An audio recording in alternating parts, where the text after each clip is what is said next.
Hello friends, आज की class में हम लोग एक अपना मॉक टेस्ट डिस्कस करेंगे।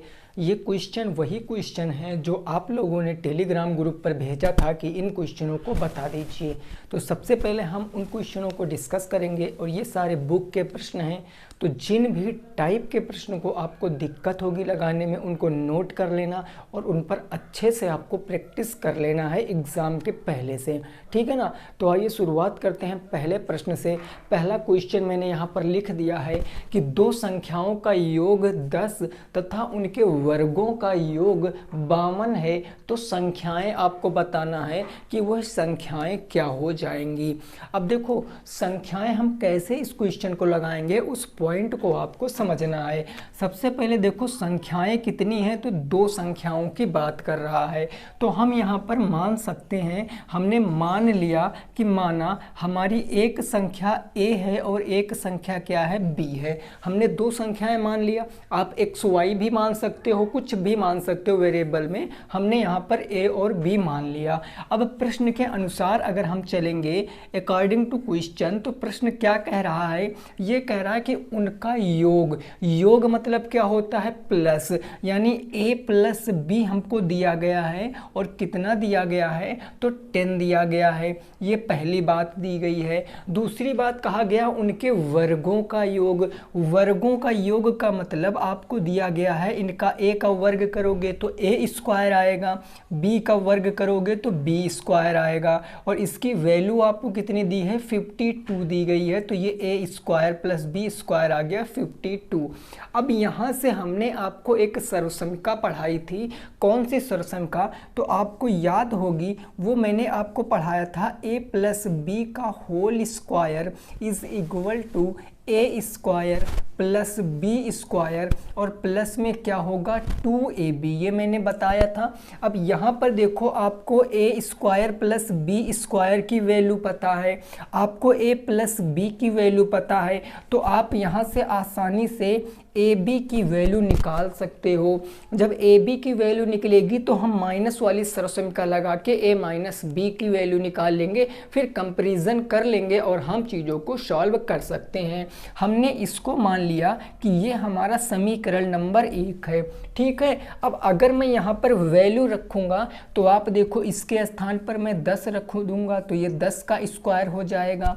और ये इसके स्थान पर मैं कितना रख सकता हूँ, 52, ये हो जाएगा 52 प्लस में ये हो जाएगा 2ab। इतनी बात आपकी समझ में आ गई होगी। 10 का स्क्वायर होता है 100 और ये प्लस के 52 इधर आ जाएगा तो माइनस के 52 हो जाएगा, बराबर इस तरफ बच गया आपका कितना, 2ab, है ना। तो अब आप देखो कि 2ab की वैल्यू कितनी आ जाएगी, तो यहाँ पर 100 में से 52 जाएगा तो 48 बच जाएगा, यानी ये बच गया 48। और ये 2 से उधर डिवाइड कर देगा तो ये आपका चला जाएगा, ab की वैल्यू कितनी आ गई, 24, यानी ab कितना आ गया, 24 आ गया। अब एक काम और करना है, क्या करना है कि a प्लस बी की वैल्यू पता है। यदि आपको a माइनस बी की वैल्यू पता चल जाए तो आप इस क्वेश्चन को सॉल्व कर सकते हो। तो उसके लिए हम क्या करेंगे, हमने आपको एक माइनस वाली भी सर्वसंख्या पढ़ाई थी, a माइनस बी के होल स्क्वायर, और ये क्या होता था, a square plus B square minus में 2ab, यही ना होता था। आसानी से निकाल लोगे भाई, ab की वैल्यू आपको पता है 24 है और a square plus B square की वैल्यू पता 52 है, तो हम a माइनस बी आसानी से फाइंड आउट कर सकते हैं। यानी ये हो जाएगा a माइनस बी का होल स्क्वायर बराबर, यहाँ इसके स्थान पर मैं 52 रखूँगा, माइनस में 2 इंटू ab, देखो कितना आया, ab आ गया है 24, से हमने 24 रख दिया।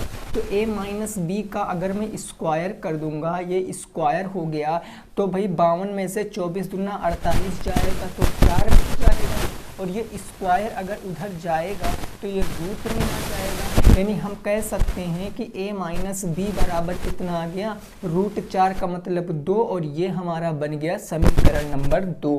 ये था समीकरण 1 और ये था समीकरण 2। अब यहाँ से आप आसानी से क्वेश्चन लगा सकते हो। कैसे, तो ज़रा उस बात को आपको समझना है। आपके पास है a प्लस बी बराबर कितना, तो a प्लस बी बराबर है 10, और a माइनस बी बराबर आपने कितना लिखा है भाई, तो 2, ये 2 हो गया। अब आप जब इसको सॉल्व करोगे तो प्लस माइनस यानी b खत्म हो गया और 2a बराबर कितना आ जाएगा, 12 आ जाएगा। अब a की वैल्यू निकालोगे तो 2 छन कितना हो गया, 12। a की वैल्यू अगर 6 आ गई है तो किसी भी समीकरण में मान रखकर हम b की वैल्यू निकाल सकते हैं। अरे बोलो, निकाल सकते हैं ना। यानी अगर हम पहले समीकरण में रखें तो हम a प्लस बी में कितना रख सकते हैं भाई, a प्लस बी जो आपका a प्लस बी दिया गया है 10, a बराबर 6 रखेंगे तो ये प्लस के b बराबर 10 यानी b बराबर कितना आ जाएगा, 4 आ जाएगा। ये क्वेश्चन का आंसर है। यानी a और b का मान पता चल गया और यही हमने क्या माना था, संख्याएं माना था। भाई a का मान कितना आ गया, 6, पहली संख्या 6 थी। b दूसरी संख्या क्या हो गई, 4, ये दूसरी संख्या 4 हो गई। यानी 6 और 4 वह नंबर हैं जिनको ऐड करेंगे तो 10 आएगा और जिनके वर्गों को ऐड करेंगे तो 52 आएगा। भाई 6 का स्क्वायर 36, 4 का 16, 36, 16, 52 आ जाएगा। यानी बिल्कुल सेटिस्फाई कर रही हैं हमारी संख्याएं, तो नोट कर सकते हो। नेक्स्ट पे पहुंचेंगे प्रश्न संख्या नंबर 2 पर, इसको आप नोट कर लीजिए। ठीक है ना भाई, क्लियर बात हो गई, कोई दिक्कत नहीं है, ठीक है ना। चलो अगला प्रश्न देखेंगे हम, प्रश्न संख्या नंबर 2। देखिए ऐसे प्रश्न पेपर में आते हैं तो आपको घबराना नहीं है, बस बेसिक सी सरसमिका आपको ये याद रखनी है। इन्हीं पर बेस्ड आएगा क्वेश्चन तो आएगा, बाकी मैं सारे टाइप के क्वेश्चन आपको करा रहा हूँ, ठीक है ना। देखिए अब नेक्स्ट मैं क्वेश्चन लिखूंगा, आपको उसको पहले पढ़ना है, उसकी लैंग्वेज समझना है, देन फिर आपको क्वेश्चन को सॉल्व करना है। क्वेश्चन नंबर 2 देखिए, प्रश्न संख्या 2 क्या कह रहा है जरा उसको समझो। ये क्वेश्चन नंबर 2 कुछ इस प्रकार से है। ये कह रहा है भाई, ये कह रहा 2 संख्या के वर्गों का अंतर 180 है। क्वेश्चन है दो संख्याओं के वर्गों का अंतर, 2 संख्याओं के वर्गों का जो अंतर है, वर्गों का अंतर वो आपको दिया गया है। कितना दिया गया है भाई, तो वो दिया गया है 180, 180। और दिया गया है छोटी संख्या का वर्ग, छोटी संख्या का जो वर्ग है, छोटी संख्या का जो स्क्वायर है वो बड़ी संख्या का कितने टाइम्स है, बड़ी संख्या का कितने गुना है भाई, तो बड़ी संख्या का 8 गुना है। बड़ी संख्या का हो गया 8 गुना 8 टाइम। तो आपसे पूछा है संख्या बताओ, तो वह संख्या आपको बताना है कि संख्या क्या होगी, वही ज्ञात करना है आपसे, है ना। 2 संख्याओं के वर्गों का अंतर 180 है, छोटी संख्या का वर्ग बड़ी संख्या का 8 गुना है, तो आपको बताना है संख्याएं क्या होगी। ठीक है, अब देखो मैं आपको इस क्वेश्चन को बताता हूँ। क्वेश्चन इंपॉर्टेंट है, लैंग्वेज आपको समझना है, बाकी इस क्वेश्चन में ज़्यादा कुछ आपको नहीं समझना। देखो 2 संख्याएं होंगी, 2 संख्याएं कोई भी हो सकती हैं। हम यहाँ पर सपोज कर लेंगे, मान लेंगे कि जो माना हमारी 2 संख्याएं हैं, एक a है और एक b है। ठीक है, अब क्वेश्चन कह रहा है कि 2 संख्याओं के वर्गों का योग। अगर मैं प्रश्न के हिसाब से चलूंगा तो पहली लाइन प्रश्न की पढ़ो, वो कह रहा वर्गों का योग means a square plus b square. ये कितना दिया गया है, तो 180 दिया गया है। ये पहली बात दो हमें क्वेश्चन में दे रखी है। दूसरी बात कह रहा छोटी संख्या का वर्ग बड़ी संख्या का 8 गुना है। अच्छा, छोटी बड़ी है तो हम मान लेते हैं कि a जो है ये हमारी छोटी संख्या है और b जो है ये हमारी बड़ी संख्या है। ये बात हमने मान ली। आप b को भी छोटा मान सकते हो, a को भी बड़ा कर सकते हो, उससे कोई फर्क नहीं पड़ेगा। हमने माना a छोटी है b बड़ी है, तो क्वेश्चन कह रहा छोटी संख्या का वर्ग, यानी अगर मैं a का वर्ग कर दूं तो बड़ी संख्या 8b है, ये 8b के क्या हो जाएगा, बराबर हो जाएगा। अरे होगा, क्योंकि छोटी संख्या का वर्ग बड़ी संख्या का 8 गुना है। तो संख्या आपको बताना है। आपको क्या बताना है, संख्या बताना है। अब आप यहाँ पर चीजें समझो। यदि मैं इस समीकरण का नाम 2 रख दूं और इस समीकरण का नाम मैं 1 रख दूं, तो मैं यहाँ पर समीकरण जो 2 है, समीकरण 2 की वैल्यू, समीकरण 2 का मान हम समीकरण 1 में रख सकते हैं कि नहीं रख सकते हैं।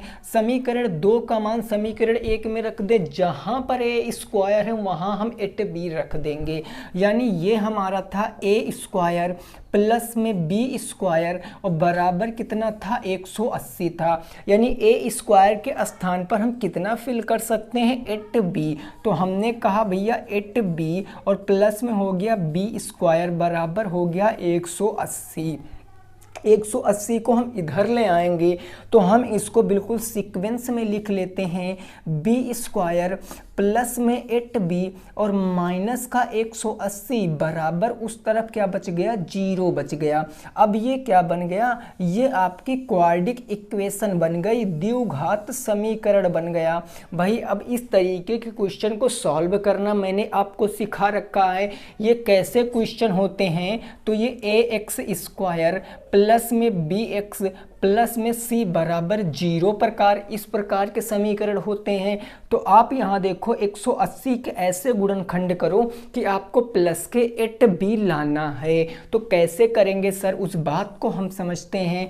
यानी हम कह सकते हैं जो b स्क्वायर है उसके बाद 8b को हम लिख सकते हैं 10।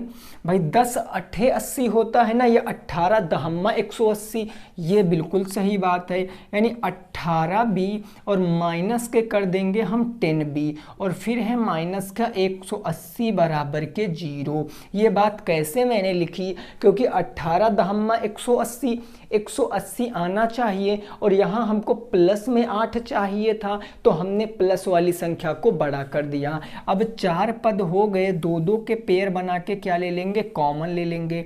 भाई इधर कॉमन b मिल रहा है तो ये b से एक b कट गया, b प्लस के 18 एक ब्रैकेट में, इधर कॉमन माइनस का 10 मिल रहा है, माइनस का कॉमन लिया तो ब्रैकेट के अंदर का चिन्ह बदल जाएगा, b प्लस 18 बराबर 0 हो गया। दोनों में कॉमन आपको b प्लस 18 दिख रहा होगा, ये हो गया और एक ब्रैकेट में बचा आपका b माइनस के 10 बराबर 0। अगर दोनों के बराबर 0 है तो हम कह सकते हैं कि b प्लस 18 बराबर 0 होगा। यानी b की एक वैल्यू कितनी आ जाएगी, माइनस का 18 आ जाएगी। और यहाँ पर b माइनस के 10 बराबर 0, तो इसकी वैल्यू हम b बराबर क्या कह सकते हैं, 10 कह सकते हैं। b की बराबर 10 आ गया, b बराबर माइनस 18। आंसर आपका आ गया, लेकिन आपको संख्या बतानी है, वह संख्या क्या होगी, वह संख्या क्या होगी। भाई देखो, दो संख्या के वर्गों का योग, भाई अंतर, वर्गों का अंतर जो है 180 है। अच्छा, वर्गों का अंतर देखो, जहां अंतर है मेरे भाई यहाँ थोड़ा सा वर्ग को आप योग कर लीजिए, अंतर में आप योग कर लीजिए तो ज़्यादा बेटर होगा। थोड़ा सा मिस्टेक हो गया, अंतर में योग कर लीजिए, योग ही था आपके जो क्वेश्चन में, हमने अंतर लिख दिया था। बस अगर अंतर से आप इस प्रश्न को लगाते हो तो अंतर के लिए आपको यहाँ माइनस कर देना पड़ेगा, और यहाँ जब माइनस कर दोगे तो आपको पता, जब इसमें वैल्यू रखोगे तो ये माइनस में आ जाएगा। यानी ये संख्या आपकी जो माइनस का 18 है ये प्लस में 18 आ जाएगी, और ये जो आपका b जो 10 आपका प्लस में 10 आया है ये माइनस में 10 आ जाएगा। बस इतना सा फर्क आ जाता अगर यहाँ अंतर होता, डिफरेंस, बट क्वेश्चन में योग है इसीलिए हमने इस चीज़ को पूरा योग से लगाया। तो आपको यहाँ पर थोड़ा सा करेक्शन करना है, यहाँ पर आपको योग लिख लेना है, ठीक है ना। चलिए, तो ये आपका आंसर आ गया माइनस 18 और प्लस के 10। अब आपको उत्तर कौन सी संख्या बतानी, जो पॉजिटिव होगी, यानी ये आपका राइट आंसर आ जाएगा 10 आपके क्वेश्चन का राइट आंसर हो जाएगा, ठीक है ना। अब देखो, मैं थोड़ा सा आपको क्लियर कर दूं, अगर यहाँ डिफरेंस होता, अगर यहाँ अंतर होता तो हमने जहाँ प्लस लगाया वहाँ माइनस आता। भाई यहाँ माइनस आता तो हम a की वैल्यू रखते तो यहाँ पर हो जाता 8b माइनस के b स्क्वायर बराबर 180, तो ये बन जाता माइनस के b स्क्वायर, और ये 8b माइनस का 8b कर देते, b स्क्वायर उधर माइनस के 8b और माइनस के 180, यहाँ ये प्लस में आ जाती, ये माइनस में आ जाती, ठीक है ना। इतना अंतर आ जाता, नोट कर लीजिए। नेक्स्ट पे पहुँचते हैं, अगले प्रश्न पर प्रश्न संख्या 3 पर क्या कह रहा है उसको समझने की कोशिश करेंगे। Question number 3, question number 3 clear, बात समझ में आ गई ना, कोई परेशानी नहीं। नेक्स्ट देखो भाई, अगला प्रश्न क्या कह रहा है उसकी जरा बात समझना है आपको।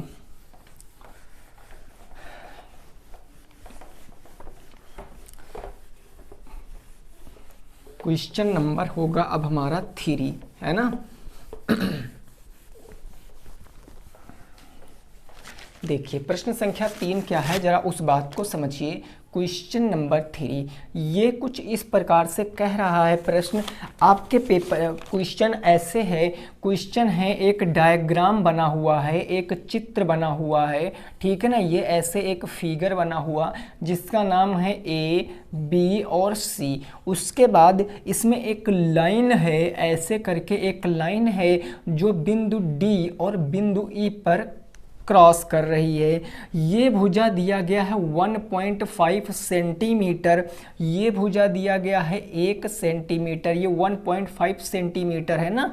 और उसके बाद ये भुजा आपको दिया गया है 3 सेंटीमीटर। देन आपसे पूछे क्या है, आपसे पूछे है ई सी का मान। ई सी का मान क्या होगा, यदि बी सी पैरेलल है किसके, तो डी ई के।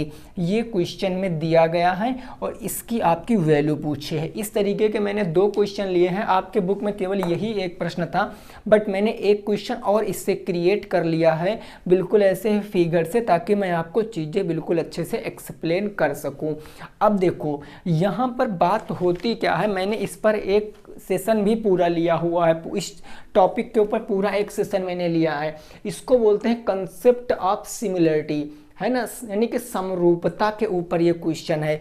तो समरूपता के ऊपर क्वेश्चन है, कैसे लगाएंगे उस बात को समझना है। देखो ये भुजा जो डी ई भुजा है, ये भुजा इस भुजा के पैरेलल है, इस भुजा के पैरेलल है। ये चिन्ह जो है पैरेलल का होता है, मीन्स समांतर है।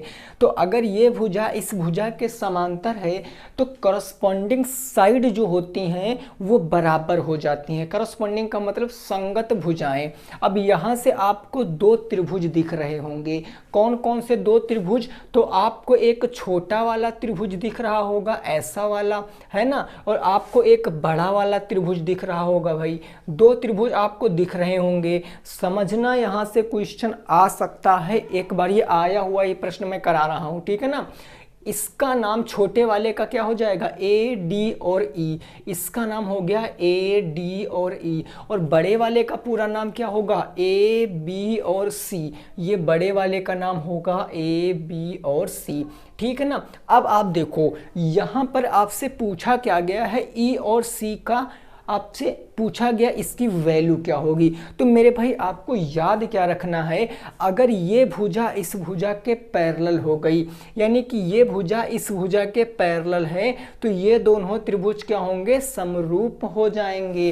कैसे हो जाएंगे, आप देखो यहाँ पर ये एंगल इसमें कॉमन है, ये दोनों त्रिभुजों में एंगल जा रहा है। भाई आप खुद से देखो, इसमें भी एंगल ए है और इसमें भी एंगल है, दोनों में ये एंगल क्या हो गया, बराबर हो गया। उसके बाद आप देखो ये एंगल इस एंगल के बराबर होगा। क्यों होगा, क्योंकि ये करस्पॉन्डिंग एंगल हैं, संगत कोण हैं।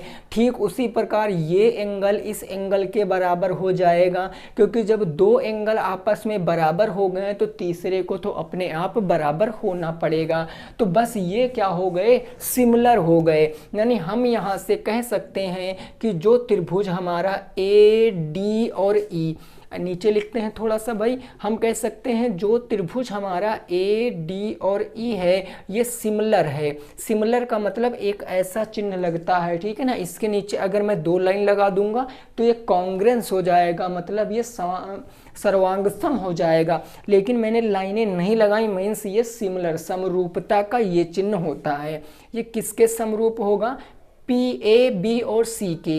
ए बी और सी के समरूप होगा। अब जब समरूप हो जाएंगे तो जो करस्पॉन्डिंग साइड जो संगत भुजा हैं वो बराबर हो जाएंगी। यानी ये जो इसमें ए डी भुजा है, ये ए डी भुजा ये किसके बराबर हो जाएगी, इसमें ए बी भुजा के बराबर हो जाएगी। ए डी भुजा किसके बराबर होगी, ए बी के बराबर।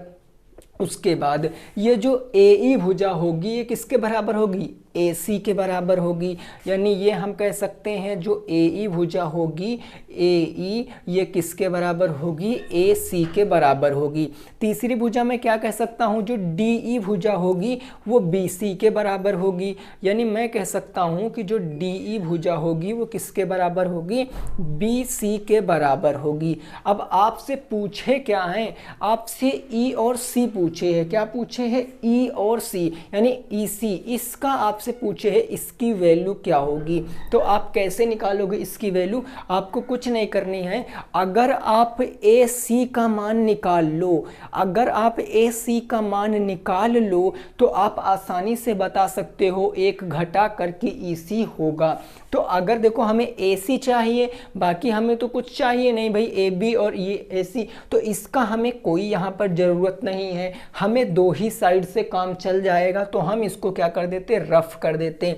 यहाँ पर वैल्यू रखो ए डी, यानी ये भुजा कितनी दी गई 1.5, तो हम इसके स्थान पर रख सकते हैं 1.5। और ए बी मीन्स ये पूरी भुजा, ये पूरी भुजा कितनी हो जाएगी, यहाँ तक 1.5 है और आगे 3 है, तो 3 1 4, 4.5 हो जाएगी। तो इसकी हो जाएगी 4.5 बराबर ए सी। भाई ए सी हमें पूरी भुजा लिखनी है, भाई ए सी हमें पूरी भुजा लिखनी है। एक बात समझना, इस ए सी के स्थान पर हमें पहले ए ई लिखना पड़ेगा, ये ए ई है ना, ए ई। तो ए ई के स्थान पर हम रखेंगे 1 और ए सी के स्थान पर ये पूरी भुजा, ये भुजा 1 है, अगर मैं इसको x मान लूँगा तो क्या ये x + 1 नहीं होगा, बिल्कुल होगा। तो ये x + में 1 हो जाएगा। अब हमें इस x की वैल्यू निकालनी है, आओ जरा निकालते हैं तिर्यक गुणा करा के। जब तिर्यक गुणा कराएंगे तो ये हो जाएगा 1.5x प्लस में क्या होगा 1.5 हो जाएगा बराबर के 4.5 हो जाएगा। अब आप ये प्लस से ले जाओगे उधर माइनस में, तो ये बचेगा आपका 1.5x बराबर के 4.5 माइनस हो जाएगा 1.5, यानी इधर बच जाएगा आपका 3। भाई टोटल 3 ही तो बचेगा, है ना। अब ये 1.5 इधर जाएगा बटे में, तो x की वैल्यू 1.5, दशमलव लगा के 0 बढ़ा देंगे, 15 दूना 30, यानी x की वैल्यू कितनी आ गई, 2 आ गई। x की वैल्यू 2 आ गई और ये x क्या था, EC था, और EC ही आपसे पूछे है, यानी हम कह सकते हैं कि EC कितना आ गया, 2 आ गया।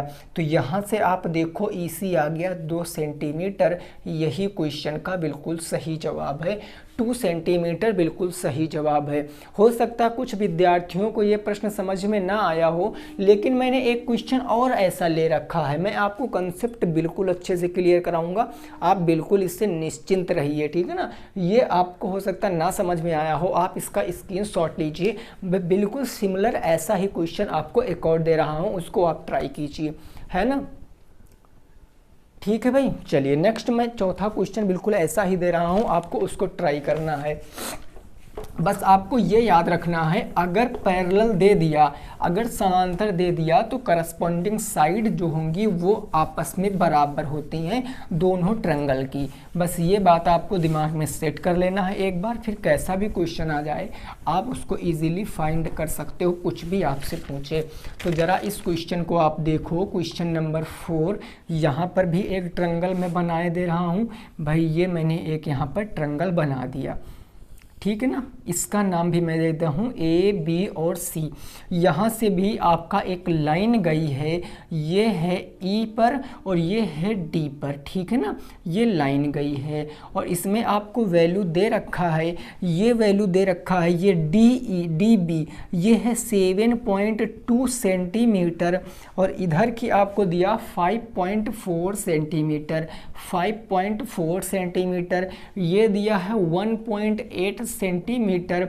तो आपसे पूछे क्या है, आपसे पूछे AD का मान, आपसे पूछे तो AD इज इक्वल टू क्या होगा, और आपको दिया है कि यदि ये जो DE भुजा है ये पैरेलल है किसके, BC के।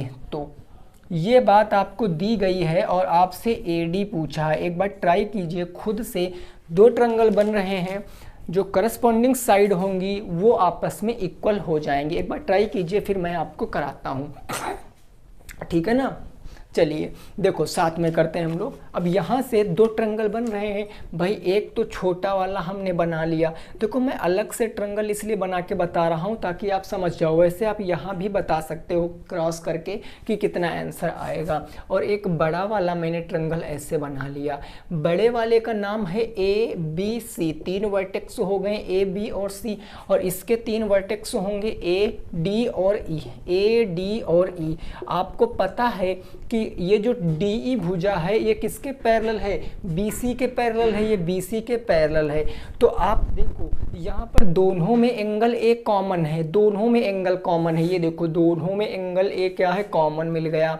जब एंगल कॉमन एक हो गया, ये इसके पैरेलल है, तो ये एंगल किसके बराबर होगा, इसके बराबर हो जाएगा।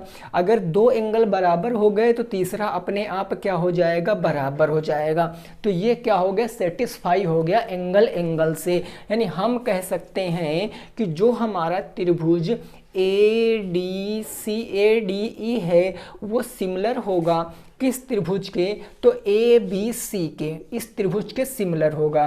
किस प्रॉपर्टी से होगा तो आप वो भी लिख सकते हो, लिखना चाहो तो एंगल एंगल से, ठीक है ना। एक प्रॉपर्टी होती है, एंगल एंगल होता है, साइड साइड साइड होता है, साइड एंगल साइड होता है। अब जब ये हो गया तो आप सीधे इनकी वैल्यू रखो। आपको AD का मान बताना ना, तो ये AD किसके बराबर पैरेलल हो जाएगी, AD बड़े वाले में AB के बराबर होगी, ये AD AB के बराबर हो जाएगी। उसके बाद आप देखो यहाँ AE, तो AE ये जो AE भुजा है ये किसके बराबर जाएगी, तो ये जाएगी AC के बराबर। अब आपको आगे वाली भुजा ये लिखना ही नहीं है क्योंकि यहीं से आप निकाल सकते हो, है ना। अब आप देखो ये आपको AD नहीं पता, आप X मान लीजिए, क्या है हम मान लेंगे X।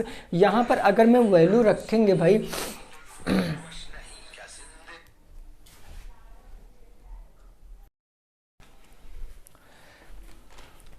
देखो भाई अब सीधे वैल्यू रखेंगे। AD हमारे पास कितना है, तो x है, हमने AD के स्थान पर x रख दिया। अब AB कैसे रखेंगे, देखो ये 1.2 है और ये x है, तो टोटल कितना हो, 7.2 है और ये x है, तो टोटल x प्लस 7.2 हो जाएगा।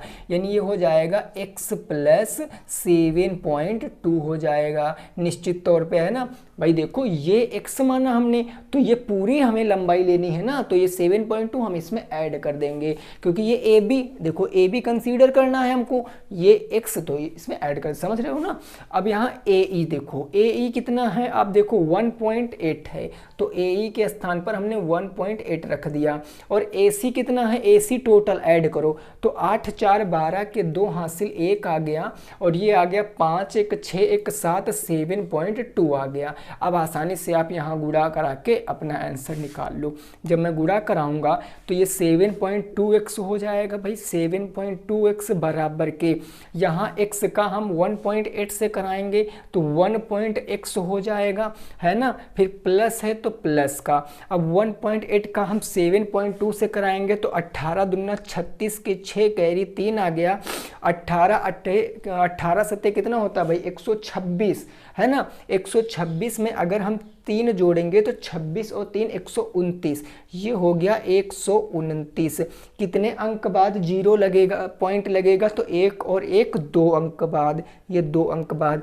अब ये जाएगा इधर तो सब्ट्रैक्ट हो जाएगा, है ना। तो ये 7.2 माइनस के 1.8 करेंगे तो कितना आ जाएगा, 18 दूना 36 18 3 54, यानी ये आ जाएगा 5.4x इज इक्वल टू 12.96। अब ये 5.4 गुणे से इधर हम बटे में कर देंगे, अब इसको हमें केवल सॉल्व करना है, अपना आंसर ले आएंगे। दशमलव से दशमलव भाई एक जीरो लगा लेंगे क्योंकि ऊपर 2 जीरो हैं। अब कितनी बार जाएगा आप अब देख लो कितनी बार जाएगा भाई। 2 से काटो, 2 छंग 12, 2 चौके 8, 1 बचा, 2 अट्ठी 16। 2 से काटेंगे, 2 दूनी 4, 2 सत्ती 14, ये हो गया। अब कितनी बार जाएगा, अब इसको आप जब सॉल्व करोगे तो पॉइंट में चीज़ें आएंगी, आप आसानी से कर सकते हो। 3 से इसको काट लो एक बार, तो 3 एक कम 3 दूनी 6, 3 एक कम 3, 3 छंग 18, नीचे काटोगे 3 9 27। अब ये किससे कटेगा भाई, 6 से कट सकता है ना, बिल्कुल। 6 से काटोगे तो 6 त्रिक 18, 6 चाह के 36, नीचे 6 से काटोगे तो 6 एक कम 6, 6 3 बचा, और 6 पंचे 30, 15, 15 बटे 36 बटे 15 करोगे तो 15 दूना 30, 15 चौके 60, 2.4 आ जाएगा। ठीक है ना, ये कितना आ जाएगा भाई 2.4। आप यहाँ से लिख सकते हो कि जो ये आ गया कितना आ गया 2.4 आ गया। बस यही उत्तर है 2.4। ठीक है ना, मैंने यहाँ पर थोड़ा सा ऐसे काट दिया है, आप समझ लेना। बस ये मैंने मेन डाटा लिखा है, आप इसको सॉल्व करोगे तो 2.4 ही आ जाएगा, है ना। नोट कर लीजिए। नेक्स्ट पहुँचते हैं अगले प्रश्न पर। नेक्स्ट देखेंगे अगला प्रश्न क्या कह रहा है और उसको समझने की कोशिश करेंगे। क्वेश्चन नंबर हो जाएगा 5। क्लियर बात हो गई ना, कोई परेशानी नहीं किसी भी दोस्त को। ठीक है, देखो ये 2 प्रश्न ऐसे प्रश्न से हो सकता है आपको थोड़ा कम समझ में आए हों, लेकिन भाई समझना तो पड़ेगा क्योंकि एग्ज़ाम में आया हुआ एक प्रश्न था और एक हमने अपने पास से बना के आपको करा दिया, ताकि आप कभी ये मत समझ पाओ कि क्वेश्चन की कमी की वजह से हमने इस क्वेश्चन की प्रैक्टिस नहीं की। उस क्वेश्चन को मैं ज़रूर कराऊंगा जो एक बार भी पेपर में आया है, उससे रिलेटेड मैं क्वेश्चन बना के आपको ज़रूर कराऊंगा। ठीक है ना, चलिए नेक्स्ट देखो क्वेश्चन नंबर 5 क्या है, ज़रा उसको समझिए। प्रश्न संख्या 5 क्या कह रहा है। प्रश्न संख्या 5 कह रहा है एक शंकु की लंबाई, एक जो आपका कोण है उसकी आपको लेंथ दिया है कितना, तिर्यक ऊंचाई दिया गया है और ये कितना दिया गया 13 सेंटीमीटर, ये दिया गया है 13 सेंटीमीटर। और फिर आगे दिया गया है आपको रेडियस 5 सेंटीमीटर, रेडियस आपको दिया 5 सेंटीमीटर।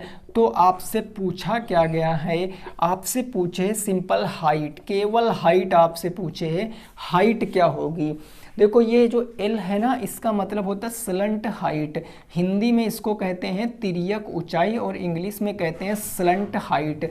ये रेडियस है, रेडियस को हिंदी में बोलते हैं त्रिज्या, है ना, और इंग्लिश में रेडियस। हाइट का मतलब ऊंचाई आपको निकालना है। तो अगर डायरेक्ट फार्मूला पता है तो ऐसे आप निकाल सकते हो, अदरवाइज आप फिगर को एक बार ड्रा कर लीजिए ताकि क्रिस्टल क्लियर हो जाए कि एक्चुअल में हमको निकालना क्या है। ये यहाँ से यहाँ तक R होता है और इसको अगर हम एपेक्स से मिला देते तो ये H होता है, ये स्लंट हाइट होता।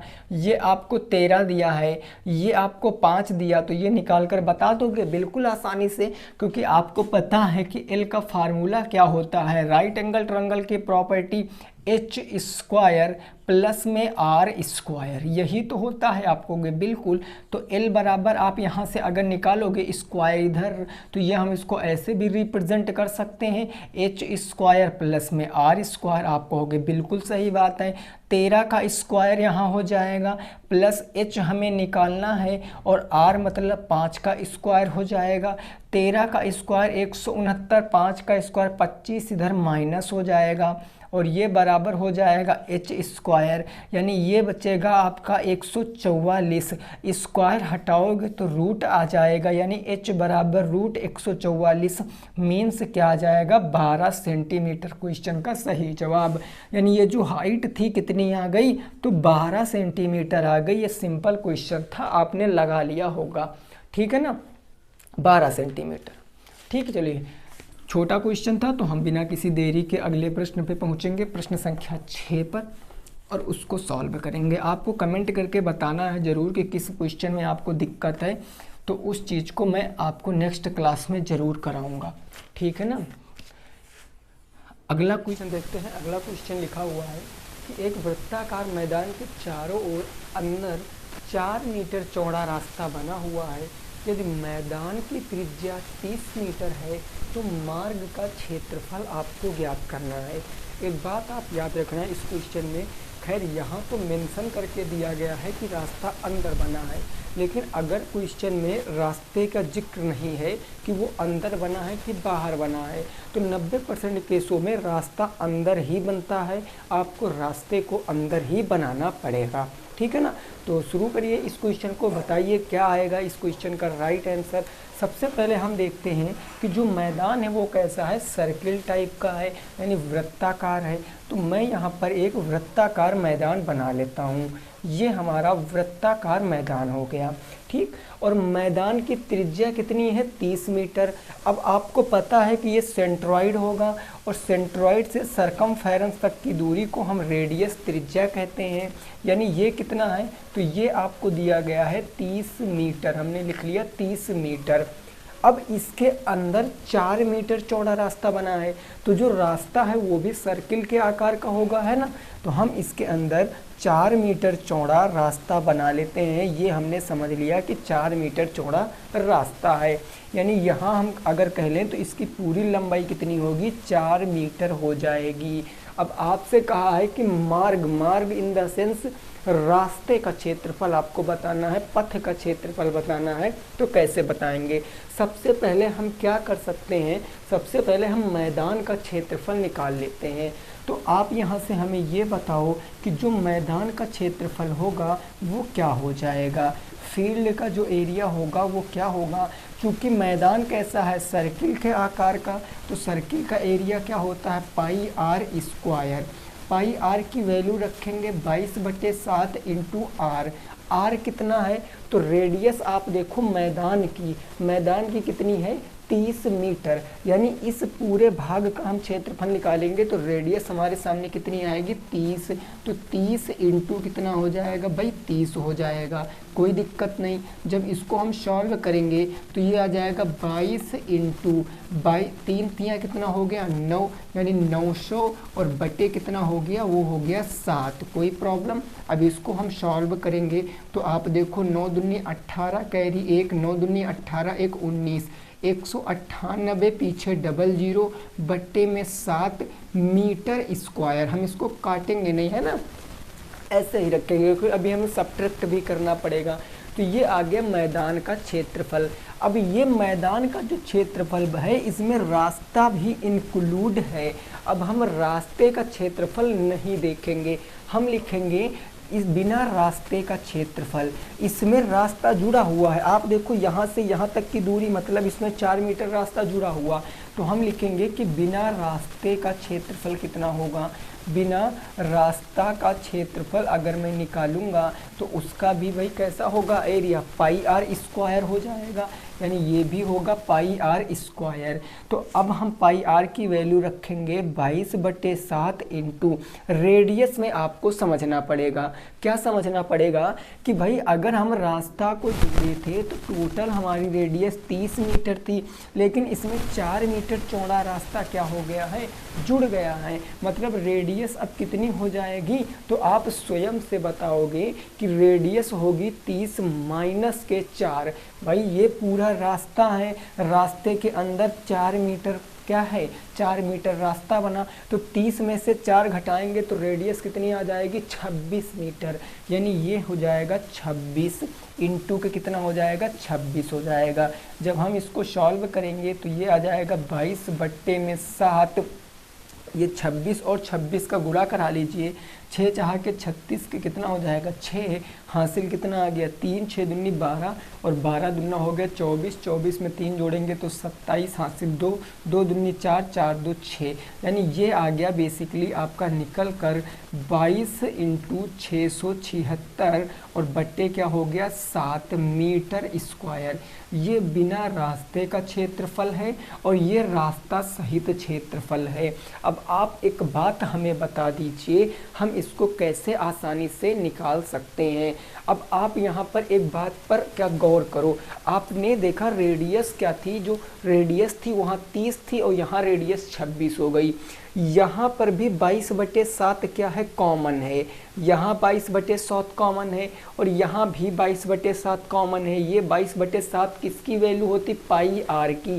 यानी अगर मैं आपसे कह दूं, मैं इसको गुणा ना कराता तो जो रास्ता सहित क्षेत्रफल होता, अगर हम बात करें कि रास्ता जिसमें जुड़ा हुआ है तो उसका अगर मैं एरिया निकालता तो उसका एरिया कितना आता भाई, उसका एरिया 900 पाई मीटर स्क्वायर आता, 900 पाई मीटर स्क्वायर। और जो बिना रास्ते का क्षेत्रफल है, विदाउट रास्ता का क्षेत्रफल, वो कितना आता, तो वो आता 676 pi centimetre square, 676 pi metre square. अब अगर मैं इसमें से इसको घटा दूं तो हमें रास्ते का क्षेत्रफल पता चल जाएगा, है ना भाई। तो हम रास्ते का क्षेत्रफल आसानी से निकाल सकते हैं। क्या हो जाएगा, 900 से 676 घटाओगे, 676 में 4 जोड़ोगे तो 680 हो गया, 680 में 20 जोड़ोगे तो 700 हो गया, 700 में 200 जोड़ोगे तो कितना हो जाएगा, 900 हो जाएगा। ये आ गया 224 और किस में आएगा, pi R metre square, pi R metre square ये क्वेश्चन का सही जवाब है। अगर आप पाई आर की वैल्यू रख दोगे तो आंसर आएगा 224 into 22/7 metre square. But pi R की वैल्यू रखने की क्या ज़रूरत है, जब कुछ कट ही नहीं रहा है तो कोई मतलब नहीं है, नहीं रखेंगे हम। तो हमने डायरेक्ट पाई में आंसर दे दिया 224 पाई मीटर स्क्वायर, ये रास्ते का क्षेत्रफल है, इसको नोट कर सकते हो, ठीक है ना। यही हो जाएगा क्वेश्चन का सही जवाब, इसको नोट कर लीजिए। नेक्स्ट पहुंचते हैं अगले प्रश्न पे, क्या कह रहा है उसको भी समझने की कोशिश करेंगे, ठीक है भाई। इसको फटाफट तरीके से आप लोग नोट कर लीजिए। क्लियर हो गई बात। चलिए नेक्स्ट अगला क्वेश्चन देखेंगे और उस क्वेश्चन को लगाने की कोशिश करेंगे। अगर आपको यहाँ पर पाई आर की वैल्यू रखना है तो रख के आप सॉल्व भी कर सकते हो, अगर पॉइंट में चीज़ें जाएंगी तो आप आंसर पॉइंट में भी दे सकते हो, ठीक है, उसमें कोई दिक्कत वाली बात नहीं है। नेक्स्ट अगला क्वेश्चन आपको सॉल्व करने की कोशिश करनी है। सारे क्वेश्चन इजी हैं, आसान हैं, आपको टेंशन नहीं लेनी है, ठीक है ना। देखो नेक्स्ट क्वेश्चन क्या कह रहा है, इस बात को आपको समझना है। अगला प्रश्न कह रहा है, ये कह रहा 4 to the power 2x, 4 to the power 2x is equal to 256। तो आपसे पूछा है कि x का मान क्या होगा। इस x का मान आपसे पूछा है कि क्या हो जाएगा, x जो पावर में लगा हुआ है। कैसे लगाएंगे आप इसको समझने की कोशिश कीजिए। 256 को 4 के रूप में तोड़ो, तोड़ सकते हो भाई। हमें ऐसे अगर नहीं पता है तो हम क्या करेंगे, इसका फैक्टराइजेशन कर लेंगे। 256 देखेंगे 4 की कितनी पावर है, तो हम इसको 4 से काटते हैं। 4 छंग 24, एक बच्चा 16, 4 चौके कितना हो गया 16। फिर 4 से काटेंगे तो 4 से कितना हो गया, 4 छंग 24, 16 बार में। 4 से काटेंगे 4 बार में और यहाँ 4 से काटेंगे तो 1 बार में। यानी जो 256 है उसको हम 4 टू दी पावर कितनी कह सकते हैं, 4 कह सकते हैं ना। यानी मैं इसको लिख सकता हूँ 4 की पावर 2x और इज इक्वल टू, ये 4 की पावर कितनी आ जाएगी 1 2 3 4, ये 4 की पावर 4 आ गया। अब देखो बेस बराबर हैं और जब भी बेस बराबर हो जाते हैं तो पावरें भी आपस में क्या हो जाती हैं, बराबर हो जाती। यानी बेस को अगर मैं यहाँ से छोड़ देता हूँ तो 2x इज इक्वल टू 4 बचेगा और x बराबर क्या हो जाएगा, 2 मल्टीप्लाई से बट्टे में चला जाएगा। यानी x इज इक्वल टू कितना आ जाएगा 2। ये क्वेश्चन का राइट आंसर है। x की वैल्यू कितनी आएगी, 2 आएगी, नोट कर सकते हो। ये टाइप मोस्ट इंपॉर्टेंट टाइप है, आपके पेपर में बन सकता है ऐसा क्वेश्चन, ठीक है ना। क्लियर हो गई बात। चलिए नेक्स्ट अगला क्वेश्चन देखेंगे। ऐसा ही प्रश्न है, आपको लगाने की कोशिश करना है जो अगला क्वेश्चन है, कोई दिक्कत नहीं यहाँ तक। चलिए अगला देखेंगे क्या कह रहा है, उसको ज़रा समझने का प्रयास करिए। नेक्स्ट क्वेश्चन ये कह रहा है आपके सामने 125 की पावर x 125 की पावर x और बराबर है आपका 3125। 3125। अब आपसे पूछे है कि x का मान क्या होगा, x का मान क्या होगा, ये आपसे पूछे है। देखो एक बात हमेशा याद रखना, हर कंडीशन में ज़रूरी नहीं कि ये दो, कि हम इसको इसके बराबर तोड़ लें या इसको इसके बराबर तोड़ लें, हर बार ऐसा पॉसिबल नहीं होगा। काफ़ी सारे ऐसे केस आएंगे कि इन दोनों को हमें किसी और बेस के रूप में बराबर करना पड़ेगा, क्योंकि 125 को आप क्या 125 3125 को 125 के रूप में तोड़ सकते हो, तो थोड़ा सा डिफिकल्ट लग रहा है। इसके लिए हम क्या करेंगे, हम आपको बताते हैं ये दोनों संख्याएं 5 से कट रही हैं, क्योंकि इकाई अंक पर 5 है, तो हम इसको क्या 5 की पावर में तोड़ सकते हैं। आइए देखते हैं। तो हम 125 को क्या कहेंगे अगर 5 की पावर में तोड़ेंगे, तो ये तो आपको याद ही होगा कि 5 की पावर 3 में हो जाएगा ना। 25 से काट दिया, ये 5 से हो गया और ये 5 से हो गया, यानी 125 कितनी बार आएगा, 5 की पावर 3 आएगा। देन वैसे ही अगर मैं 3125 को तोड़ूंगा 5 से, तो आप देखो कितनी बार जाएगा भाई, 5 छक्का 30, 5 दूनी 10, 5 पंजे 25 हो गया। ये हो गया 5 एकम 5 दूनी 10 और 5 पंजे कितना हो गया 25। यहाँ देखेंगे 5 दूनी 10, 5 पंजे 25 और ये 2 से 5 बार में चला जाएगा, ये ऐसे हो गया। यानी 3125 को मैं 5 की पावर 5 कह सकता हूँ, 125 को मैं 5 की पावर 3 कह सकता हूँ। जब मैं इसको सॉल्व करूंगा तो 125 को मैंने कहा 5 की पावर 3 और इसकी होल पावर कितनी लगी थी मेरे भाई, तो x लगी हुई थी, कोई दिक्कत नहीं। यहाँ 3125 को मैंने कहा 5 की पावर 5, ये 5 की पावर 5 हो गया और इसकी होल पावर क्या कुछ लगी है, नहीं लगी है, तो बस यही हम कह देंगे। अब आप यहाँ पर देख सकते हो कि यहाँ बेस क्या हो जाएंगे बराबर, क्योंकि 5 की पावर 3 का x में गुणा कराओगे 3x और ये आ जाएगा 5 की पावर 5। बेस बराबर, बेस से कोई मतलब नहीं, ये हमने अभी बात बताई। यदि बेस बराबर तो पावरें भी क्या हो जाएंगी बराबर। 3x की वैल्यू 5 आ जाएगी और x की वैल्यू कितनी आ जाएगी 5/3 आ जाएगी। ये क्वेश्चन का राइट आंसर है, x की वैल्यू 5/3 आ जाएगी, ठीक है ना भाई। 125 5 की पावर 3, 5 पंजे 25 पंजे 125 पंजे 625 पंजे 3125, कोई दिक्कत नहीं ना, क्लियर बात। कितनी आ गई, x की पावर आ गई 5/3, ठीक, समझ गए हो ना। चलिए अगला क्वेश्चन देखेंगे, नेक्स्ट क्या कह रहा है उसको जरा लगाने की कोशिश होगी। अगला प्रश्न, यहाँ तक बात आपकी समझ में आ गई होगी, कोई परेशानी वाली बात नहीं है। देखो जो क्वेश्चन आपको थोड़ा सा डिफिकल्ट लगे, कंफ्यूजन वाले लगे, उनको नोट कर सकते हो और उस पर अच्छे से प्रैक्टिस करके आप उस क्वेश्चन को समझ सकते हो। जैसे नेक्स्ट क्वेश्चन है, ये काफ़ी लोग कंफ्यूज हो जाएंगे कि इसको हम कैसे लगाएं। जैसे दिया गया है रूट के अंदर 2 की पावर n और बराबर दिया गया है आपका कितना 64। तो आपसे पूछा है कि what is the value of n, आपसे पूछा है कि n का मान क्या होगा, इस n का मान क्या होगा आपसे पूछा है। आप इसको दो तरीके से लगा सकते हो भाई। कैसे लगा सकते हो, आप इस बात को ज़रा समझने का प्रयास करना। हमने आपको बताया था अगर रूट लगा है तो एक्चुअल में इसका मतलब क्या होता है। जैसे मैंने कहा ए रूट के अंदर है तो हम इसको कहेंगे रूट हटाएंगे तो पावर 1/2 लगाएंगे, यही तो करते थे।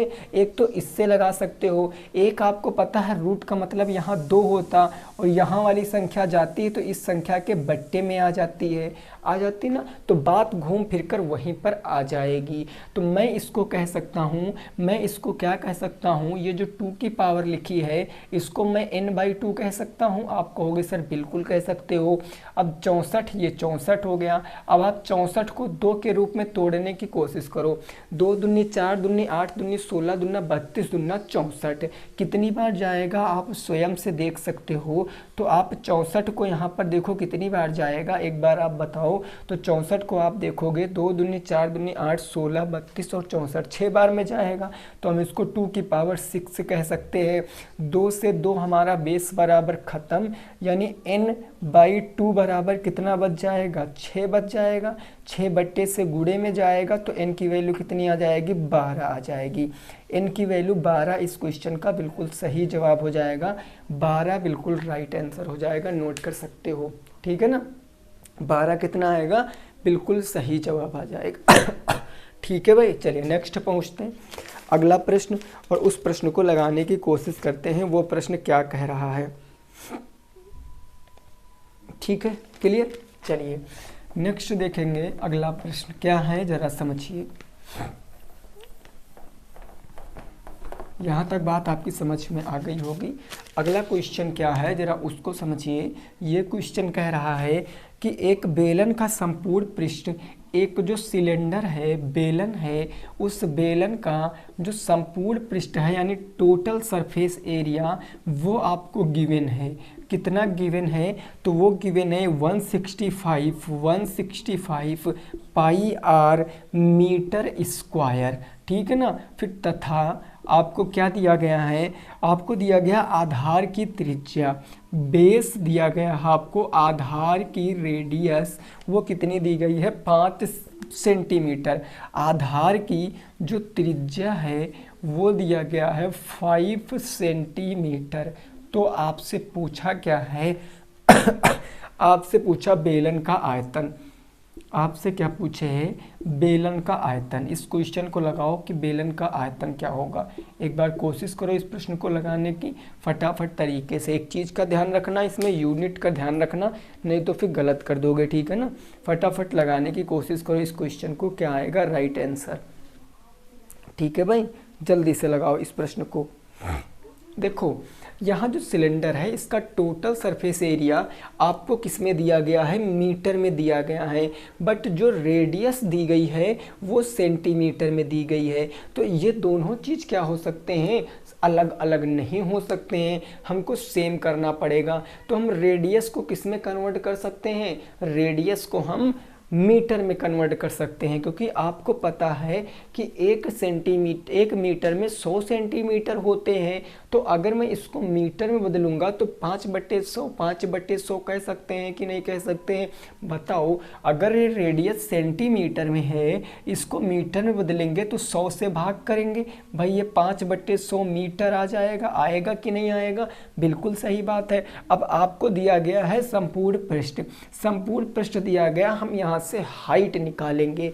अब आप बता दीजिए कि जो बेलन का टोटल सरफेस एरिया होता है, संपूर्ण पृष्ठ क्षेत्र का क्षेत्रफल होता है, वो कितना होता है, वो होता है 2 पाई आर और ब्रैकेट में h प्लस में r, यही तो होता है। और ये किसके बराबर दिया गया, 165 पाई के बराबर दिया गया है। अब मीटर यहाँ है और मीटर में हमारी रेडियस भी आ गई है, मतलब कि अब हमें इसमें यूनिट नहीं चेंज करना, क्योंकि हमने ऑलरेडी चेंज कर लिया है। पाई की वैल्यू रखेंगे नहीं, क्योंकि पाई से पाई तो हमारा ख़त्म हो जाएगा। ये पाई से ये पाई ख़त्म हो गया तो ये हो जाएगा 2 इंटू रेडियस कितनी है 5/100, तो ये 5/100 हो गया। ब्रैकेट में h की वैल्यू हमें पता नहीं है और रेडियस कितनी हो जाएगी 5/100, ये 5/100 हो गया। और बराबर उस तरफ कितना बचा 165 बच गया, कोई प्रॉब्लम नहीं है। 2 से काटेंगे, 2 पंचे 10 हो गया है ना, 50 बार में कट गया। 5 एकम 5 और 5 दहम कितना हो गया 50 हो गया। ये 1/10 है, उधर जाएगा तो 10/1 बन जाएगा। अरे बनेगा ना, मतलब कि हम डायरेक्ट यहाँ अल्टीमेटली क्या लिख सकते हैं, ये हमारा इधर बचेगा h प्लस के 5/100 और ये उधर 10 जाएगा तो गुणा करा देगा, यानी ये बच जाएगा 1650 बचेगा ना। ये ऊपर में थोड़ा सा लिख दूं, ये बचेगा 1650, क्योंकि 10 जाएगा तो गुणा करा देगा। अब ये प्लस के 5/100 उधर ले जाओ तो माइनस के 5/100 कर दीजिए, यानी अब मैं कह सकता हूँ कि h इज इक्वल टू कितना आ जाएगा, ये 1650 इधर था ऑलरेडी और माइनस क्या आ जाएगा, माइनस आ जाएगा आपका कितना 5/100, ये आ गया 5/100। कोई दिक्कत नहीं ना, क्लियर बात हो गई। अब हम यहाँ से अपनी हाइट निकाल सकते हैं। हाइट कैसे निकालेंगे, तो आप देख लीजिए, हाइट निकालने के लिए इसका इसमें गुणा कराओ, यानी 16, 50 और 00 हमने यहाँ से चिपका दिए, -5 और बटे कितना हो जाएगा, 100 हो जाएगा। जब इसको फर्दर सॉल्व करेंगे 10 में से 5 जाएगा तो 5 बच गया, यहाँ बच गया 9 और यहाँ कितना बच गया, यहाँ बच गया भाई 9, यहाँ बच गया 4 और आगे बच गया 16। 16, 49, 95 बटे कितना आ जाएगा, 100 आ जाएगा। ये मीटर में आया है, किस में आया है, ये मीटर में आया है। तो हम इसको सॉल्व कर सकते हैं, 5 से थोड़ा छोटा कर सकते हैं, 5 या 15, एक बच गया, एक बच गया तो 14 हो गया, और 14 यानी 5 दूनी 10, 10 के बाद कितना बचा, 4, 49 हो गया, 5 9 45, 4 बचा 49, 5 9 45, 4 बचा 45, तो 5 9 45 बटे 5 दूनी 10, यानी ये आ गया 32,999 बटे 20 मीटर। ये आई आपकी हाइट। अब आपसे पूछे है आयतन, तो आयतन निकालेंगे। वॉल्यूम क्या होता है, तो वॉल्यूम होता है पाई आर स्क्वायर एच, यही तो होता है।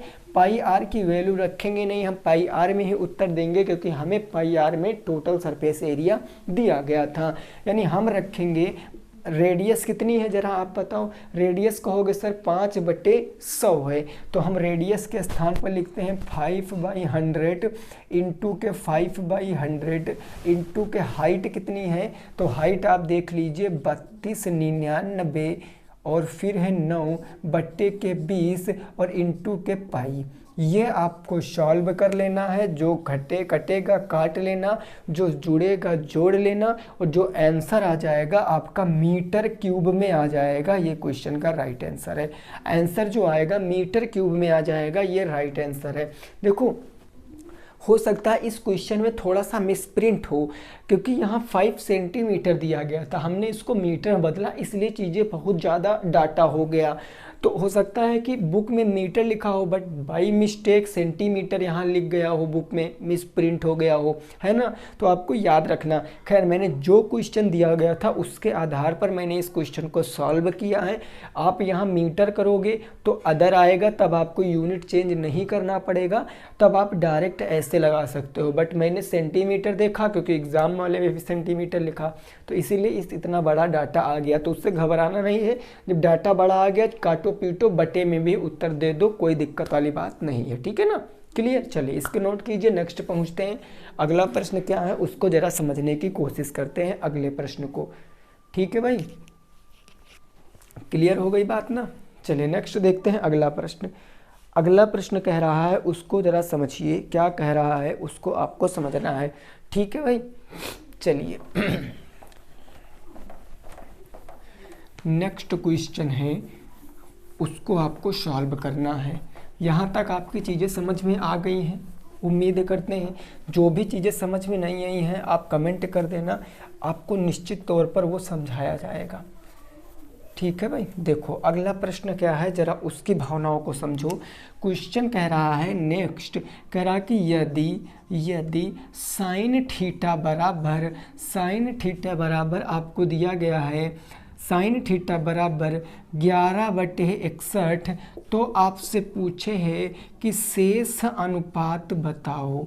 आपसे पूछे है कि शेष अनुपात क्या होंगे, वो आपको बताना है। ये क्वेश्चन है, ये आप इसका आंसर लगा के बताओ।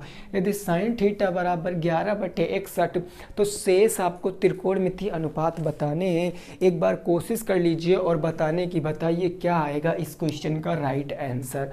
ठीक है ना। यहाँ पर एंगल आपसे मैटर नहीं करता है, थीटा है तो थीटा में ही जवाब देना है। तो मैं आपसे इतनी बात जानना चाह रहा हूँ कि जो यह साइन थीटा है ये किसके बराबर होता है, तो ये लंब बटे कर्ण के बराबर होता। इंग्लिश में इसको कहेंगे परपेंडिकुलर, और हाइपोटेनस के बराबर होता है। और यही आपको दिया क्या गया है, 11/61 दिया गया है ना। तो अगर हम तीसरी साइड नहीं पता करेंगे तो हमें शेष रेशियो नहीं पता चल सकते हैं। इसीलिए हम क्या करेंगे, थर्ड साइड पता करेंगे। ये यहाँ से हम थर्ड साइड पता करेंगे। हमने माना कि ये हमारा थीटा है, थीटा हमने फिक्स कर लिया। हम इसका नाम दे देते हैं A, B और C। ये 90 डिग्री है, 90 डिग्री के ठीक सामने हाइपोटेनस यानी कर्ण होती है, और कर्ण है कितनी 61, तो 61 हम दे देते हैं। अब बचा थीटा, थीटा के हिसाब से लंब ये हो जाएगा, और है कितना लंब 11 है लंब। अब हम यहाँ से बेस निकाल सकते हैं। उसके लिए क्या होगा, उसके लिए हमको करना पड़ेगा पैथागोरस थ्योरम लगाना पड़ेगा। पैथागोरस प्रमेय कहती है कि कर्ण का स्क्वायर यानी AC का स्क्वायर बराबर लंब का स्क्वायर AB का स्क्वायर प्लस आधार का स्क्वायर यानी BC का स्क्वायर।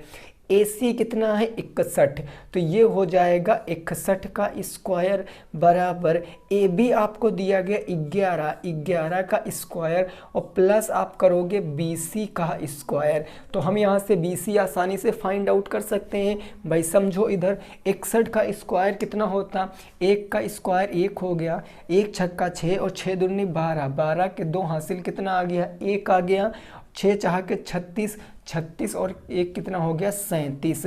11 का स्क्वायर 121 इधर लाओगे तो माइनस हो जाएगा 121 और बराबर इस तरफ बच जाएगा BC का स्क्वायर।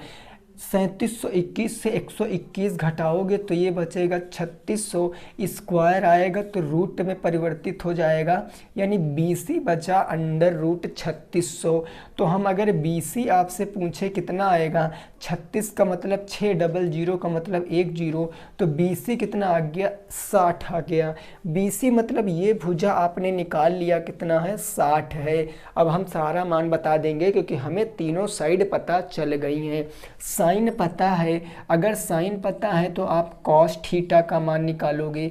कॉस थीटा ये सब रेशियो कैसे लिखते हैं हम, तो लाल बटे कक्का से आपको पता होगा। कॉस थीटा होता आधार बटे कर्ण, तो आधार बटे कर्ण, आधार कितना हो जाएगा, आधार आपने निकाला है 60, ये आ जाएगा 60 और कर्ण कितना आ जाएगा 61। ये कॉस थीटा की वैल्यू है। कॉस थीटा पता है तो सेक थीटा आप इसका अपोजिट बता सकते हो। सेक थीटा आ जाएगा 61 बटे 60 आएगा ना। कॉस हो गया, सेक हो गया। टेन बताएंगे, टेन थीटा क्या होता है, तो टेन थीटा होता लंब बटे आधार। लंब है 11, आधार है 60, तो ये हो जाएगा 11 बटे 60। टेन पता है तो कॉट इसका अपोजिट हो जाएगा। कॉट इसका अपोजिट क्या आएगा 60 बटे 11। कितने पता चल गए 4 और 1 हमें दिया गया था 5। छठवां हम पता कर सकते हैं कॉसेक थीटा। कॉसेक साइन का अपोजिट होता, ये 11 बटे 61 है, मतलब क्या हो जाएगा 61 बटे 11। ये क्वेश्चन का सही जवाब है, नोट कर सकते हो, ठीक है ना। यही क्वेश्चन का क्या आ जाएगा, सही जवाब आ जाएगा, नोट कर लीजिए। नेक्स्ट पर पहुंचते हैं, वो प्रश्न क्या कह रहा है उसको समझने की कोशिश करेंगे, ठीक है भाई। आप इसको नोट कर लीजिए। अगला प्रश्न देखिए क्या कह रहा है, उसको जरा समझिए। बात क्लियर हो गई, समझ गए हो ना ये क्वेश्चन, कोई प्रॉब्लम नहीं ना, आसानी से, ठीक है भाई। अगला प्रश्न देखेंगे। देखिए त्रिकोणमिति से ऐसा ही क्वेश्चन आएगा, ज़्यादा तगड़ा क्वेश्चन नहीं आएगा त्रिकोणमिति से, बस समझने की देरी है आपको।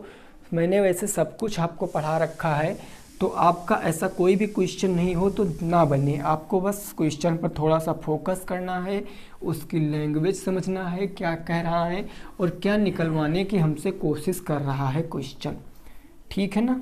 चलिए अगला क्वेश्चन देखिए क्या कह रहा है। नेक्स्ट प्रश्न संख्या अगला होगा। ये क्वेश्चन आपको थोड़ा सा समझना है। ये क्वेश्चन कह रहा है कि साइन स्क्वायर थीटा बराबर है पाई आर, या हम ऐसे कह दें साइन स्क्वायर बराबर है पाई आर बट्टे में 4 और प्लस में है कॉस स्क्वायर बराबर पाई आर बट्टे में 6 और प्लस में है टेन स्क्वायर बराबर पाई आर बट्टे में 4 का मान बताओ। इसका आपको मान बताना है, क्या आएगा इसकी वैल्यू। अब फटाफट आप इस क्वेश्चन को लगा के बताओ। ऐसा क्वेश्चन मैंने 3 बार आपको कराया है, 3 बार ऐसा क्वेश्चन। हमने आपको इसका डिफरेंस भी बताया है कि क्या आएगा इसका डिफरेंस। मैं अगर यहाँ पर छोटा सा सी बना देता हूँ तब आपको डिफरेंस बिल्कुल अच्छे से क्लियर हो जाएगा, ठीक है ना। इस क्वेश्चन को लगा के बताओ क्या आएगा। देखो पाई आर के स्थान पर कितना रखेंगे 180 ना, तो ये हमारा क्या आ जाएगा, ये आ जाएगा साइन स्क्वायर 180 बट्टे में कितना आ जाएगा 4 आ जाएगा। प्लस में ये आ जाएगा कॉस स्क्वायर पाई आर के स्थान पर 180/6 आ जाएगा, और प्लस में टेन स्क्वायर पाई आर के स्थान पर 180 में कितना आ जाएगा, 4 आ जाएगा। अब हम इसको थोड़ा सिंप्लीफाई कर सकते हैं, 4 से काटेंगे, 4 चौके 16, 2 बचा, 4 पंचे 20, यहाँ 45 आ गया। 6 से काटेंगे तो 6 तियाँ 18, यहाँ 30 आ गया। 4 से काटेंगे, 4 चौके 16, 4 पंचे 20, 45 और 30 डिग्री आ गया। यानी बेसिकली क्वेश्चन अब हमारा क्या बचा, क्वेश्चन बच गया साइन स्क्वायर 45 डिग्री, और प्लस में बचा कॉस स्क्वायर 30 डिग्री, प्लस में क्या बचा आपका टेन स्क्वायर 45 डिग्री। यही तो प्रश्न बचा ना, बस आपको मान रखना है। साइन 45 अंश का मान कितना होता है, 1/√2। चूँकि इसका स्क्वायर लगा है तो हम इसका स्क्वायर लगा देंगे। प्लस कॉस 30 अंश का मान कितना होता, जो साइन 60 का मान होगा वही कॉस 30 अंश का मान होगा, यानी √3/2 होता है। कितना होता है, √3/2 का होल स्क्वायर, क्योंकि स्क्वायर लगा। टेन 45 अंश का मान 1 होता है, तो ये 1 का क्या आ जाएगा, स्क्वायर आ जाएगा। अब जब हम इसको सॉल्व करेंगे फर्दर तो 1/√2 का स्क्वायर क्या आ जाएगा, 1/√2 का स्क्वायर 1/2 आएगा। √3/4 का स्क्वायर कितना आएगा, 3/4 आ जाएगा। प्लस 1 का तो 1 ही रहेगा, इसके नीचे बटे 1 हमने मान लिया। एलसीएम लेने के लिए सबको 4 से मल्टीप्लाई कराएंगे, क्योंकि 4 हमारा एलसीएम आएगा। तो 2 को 4 बनाने के लिए 2 से नीचे गुणा और 2 से ऊपर गुणा, तो ये बच जाएगा 2 एकम 2/4, प्लस में 3 में कितना आ जाएगा, 4, और प्लस में 4 एकम 4/4।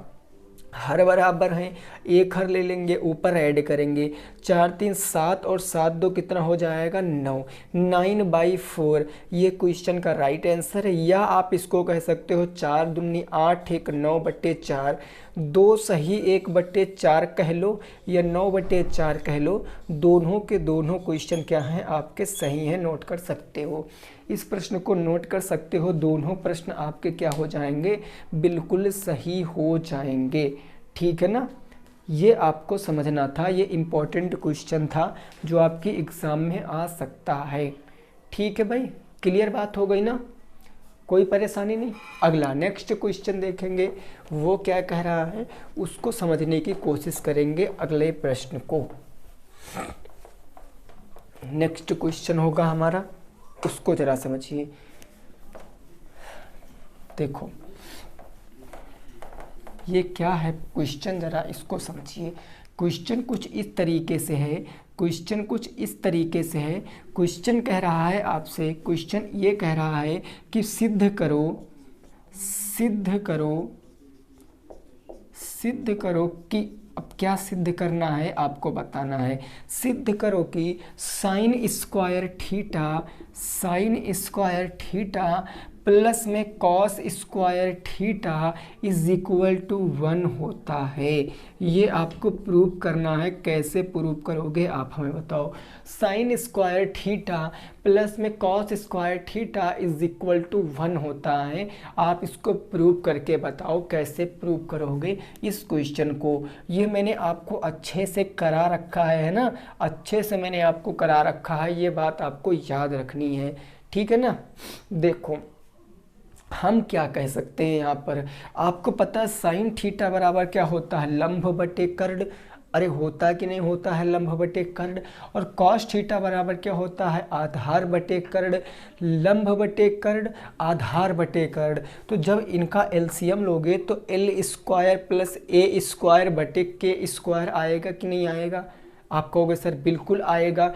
तो बिल्कुल उसी प्रकार से आप यहाँ क्या कर सकते हो, क्या लॉजिक आप लगा सकते हो कि sine square theta plus cos square theta is equal to 1 आ जाए। एक बार करो इसको एक बार करके आपको बताना है। ठीक है ना, चलो देखते हैं इसको। यदि मैं इस क्वेश्चन को लिखता हूँ कि साइन स्क्वायर थीटा बराबर 1 माइनस कॉस स्क्वायर, हमारा उधर जाएगा तो 1 माइनस कॉस स्क्वायर थीटा हम कह सकते हैं। कह सकते हैं कि नहीं कह सकते हैं, आप हमें बताओ।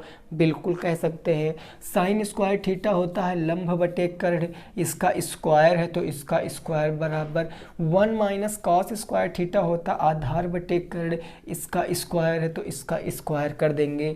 कोई परेशानी नहीं ना। एल का स्क्वायर एल स्क्वायर, के का स्क्वायर के स्क्वायर बराबर 1 माइनस ये हो जाएगा ए स्क्वायर बटे के स्क्वायर हो जाएगा। अरे होगा कि नहीं होगा? बिल्कुल सही बात है, हो जाएगा। अब आप क्या कह सकते हो यहाँ पर कि ये एल स्क्वायर बटे क्या हो जाएगा के स्क्वायर, और बराबर यहाँ देखो के स्क्वायर कम के स्क्वायर माइनस के ए स्क्वायर, और बटे क्या बचेगा के स्क्वायर बच जाएगा। कोई परेशानी नहीं ना। के स्क्वायर से के स्क्वायर कैंसिल, तो हमारा अल्टीमेटली बचेगा क्या? अल्टीमेटली बचेगा L square is equal to K square और माइनस क्या हो जाएगा ए स्क्वायर आ जाएगा। अब आप एक बात बताओ हमें, ये एल के एक्चुअल में है क्या? एल के एल ये सब क्या होता? तो ये सब पाइथागोरस प्रमेय है। एल का मतलब लंब होता है, के का मतलब कर्ण होता है, और ए का मतलब आधार होता है। अरे होता है ना भाई, यही तो होता है कि लंब का स्क्वायर, लंब स्क्वायर प्लस में आधार का स्क्वायर, और यही तो बराबर होता किसके? कर्ण के स्क्वायर के। अरे बराबर होता ना। तो मैं इसको लंब को एल से रिप्रेजेंट करता हूँ, आधार को मैं ए से रिप्रेजेंट करता हूँ, और कर्ण को मैं के से रिप्रेजेंट करता हूँ। तो आप देखो यहाँ पर अगर मैं ए को उधर ले जाऊँ तो ए को उधर ले जाएंगे तो हमारे पास एल स्क्वायर बराबर क्या बचेगा? के स्क्वायर माइनस के ए स्क्वायर, यही तो बचेगा ना। आप कहोगे बिल्कुल बच जाएगा। तो जहाँ पर के स्क्वायर माइनस ए स्क्वायर है, क्या मैं वहाँ पर एल स्क्वायर लिख सकता हूँ? बिल्कुल लिख सकता हूँ। या फिर जहाँ एल स्क्वायर है वहाँ पर मैं के स्क्वायर माइनस ए स्क्वायर लिख सकता हूँ। हर एक कंडीशन में सेटिस्फाई हो रहा, यानी हम कह सकते हैं कि एल स्क्वायर बराबर है एल स्क्वायर के, और ये बराबर किससे आया है? तो ये आया है पाइथागोरस प्रमेय से। आप ऐसे भी लिख सकते हो पाइथागोरस प्रमेय से, है ना। तो जब आपका LHS RHS के बराबर आ गया तो आपको पता है जो प्रूव करना है वो हमने प्रूव कर लिया कि हाँ sine square theta plus cos square theta is equal to 1 होता है। तो ऐसे आपको नोट करना है, नोट कर लीजिए, ये बात आपको समझनी है, ठीक है ना। छोटे कोण से 18 डिग्री अधिक है तो आपको बताना है कि दोनों कोण क्या होंगे। ये क्वेश्चन बढ़िया क्वेश्चन है और आपके पेपर में आया हुआ क्वेश्चन है। तो इस क्वेश्चन को आप कैसे लगाओगे, उसके लिए आपको एक छोटा सा ज्योमेट्री का फार्मूला पता होना चाहिए कि जो सप्लीमेंट्री एंगल होते हैं यानी जो समपूरक कोण होते हैं उनका सम कितने डिग्री होता है। तो ज़रा मैं आपको बता देता हूँ यहाँ पर जो समपूरक कोण होते हैं, जो समपूरक कोण होते हैं वो दोनों कोणों का सम कितने डिग्री होगा? 180 डिग्री होगा। यानी कहने का मतलब ये है कि जब भी कभी समपूरक कोण का बात किया जाएगा तो दो समपूरक कोण ऐसे कोण होते हैं जिनका आपस में सम कितने डिग्री होता है? 180 डिग्री होता है। और यहीं अगर मैं बात कर लूँ, अगर मैं इन दोनों के सम को 90 डिग्री के बराबर दिखा दूंगा तो ये बात आती है आपके पूरक कोण की। पूरक कहीं कहीं लिखा मिलेगा, कहीं कहीं आपको कोटि पूरक लिखा मिलेगा। तो याद रखना जब क्वेश्चन में पूरक कोण कहेगा या कोटि पूरक कहेगा तो उन दोनों कोणों का सम 90 अंश होगा। लेकिन क्वेश्चन में समपूरक कह रहा है मतलब दोनों कोणों का योग कितना होगा? 180 डिग्री हो जाएगा।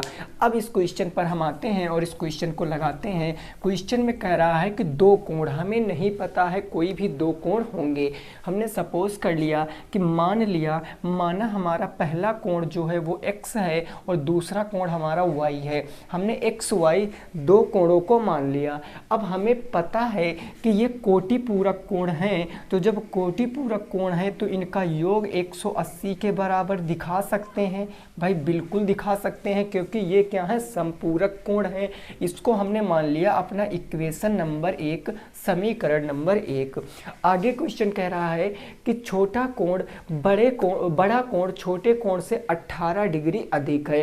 ये मैं मान लेता हूँ ये जो x है ये मैंने कहा बड़ा कोण है और y मैंने मान लिया कि छोटा कोण है। आप y को बड़ा मान सकते हो, x को छोटा मान सकते हो, उससे कोई फर्क नहीं पड़ेगा। अब देखो कह रहा बड़ा कोण छोटे कोण से 18 डिग्री अधिक है, यानी बड़ा कोण क्या है x, भाई बड़ा कोण है x, छोटा कोण y से कितने डिग्री अधिक है, 18 डिग्री अधिक है। बड़ा कोण छोटे कोण से 18 डिग्री अधिक हो गया। हमने इसको नाम रख लिया क्या, समीकरण नंबर 2। समीकरण नंबर 2 मैंने रख लिया है ना। मैं थोड़ा सा मार्कर चेंज कर लेता हूँ।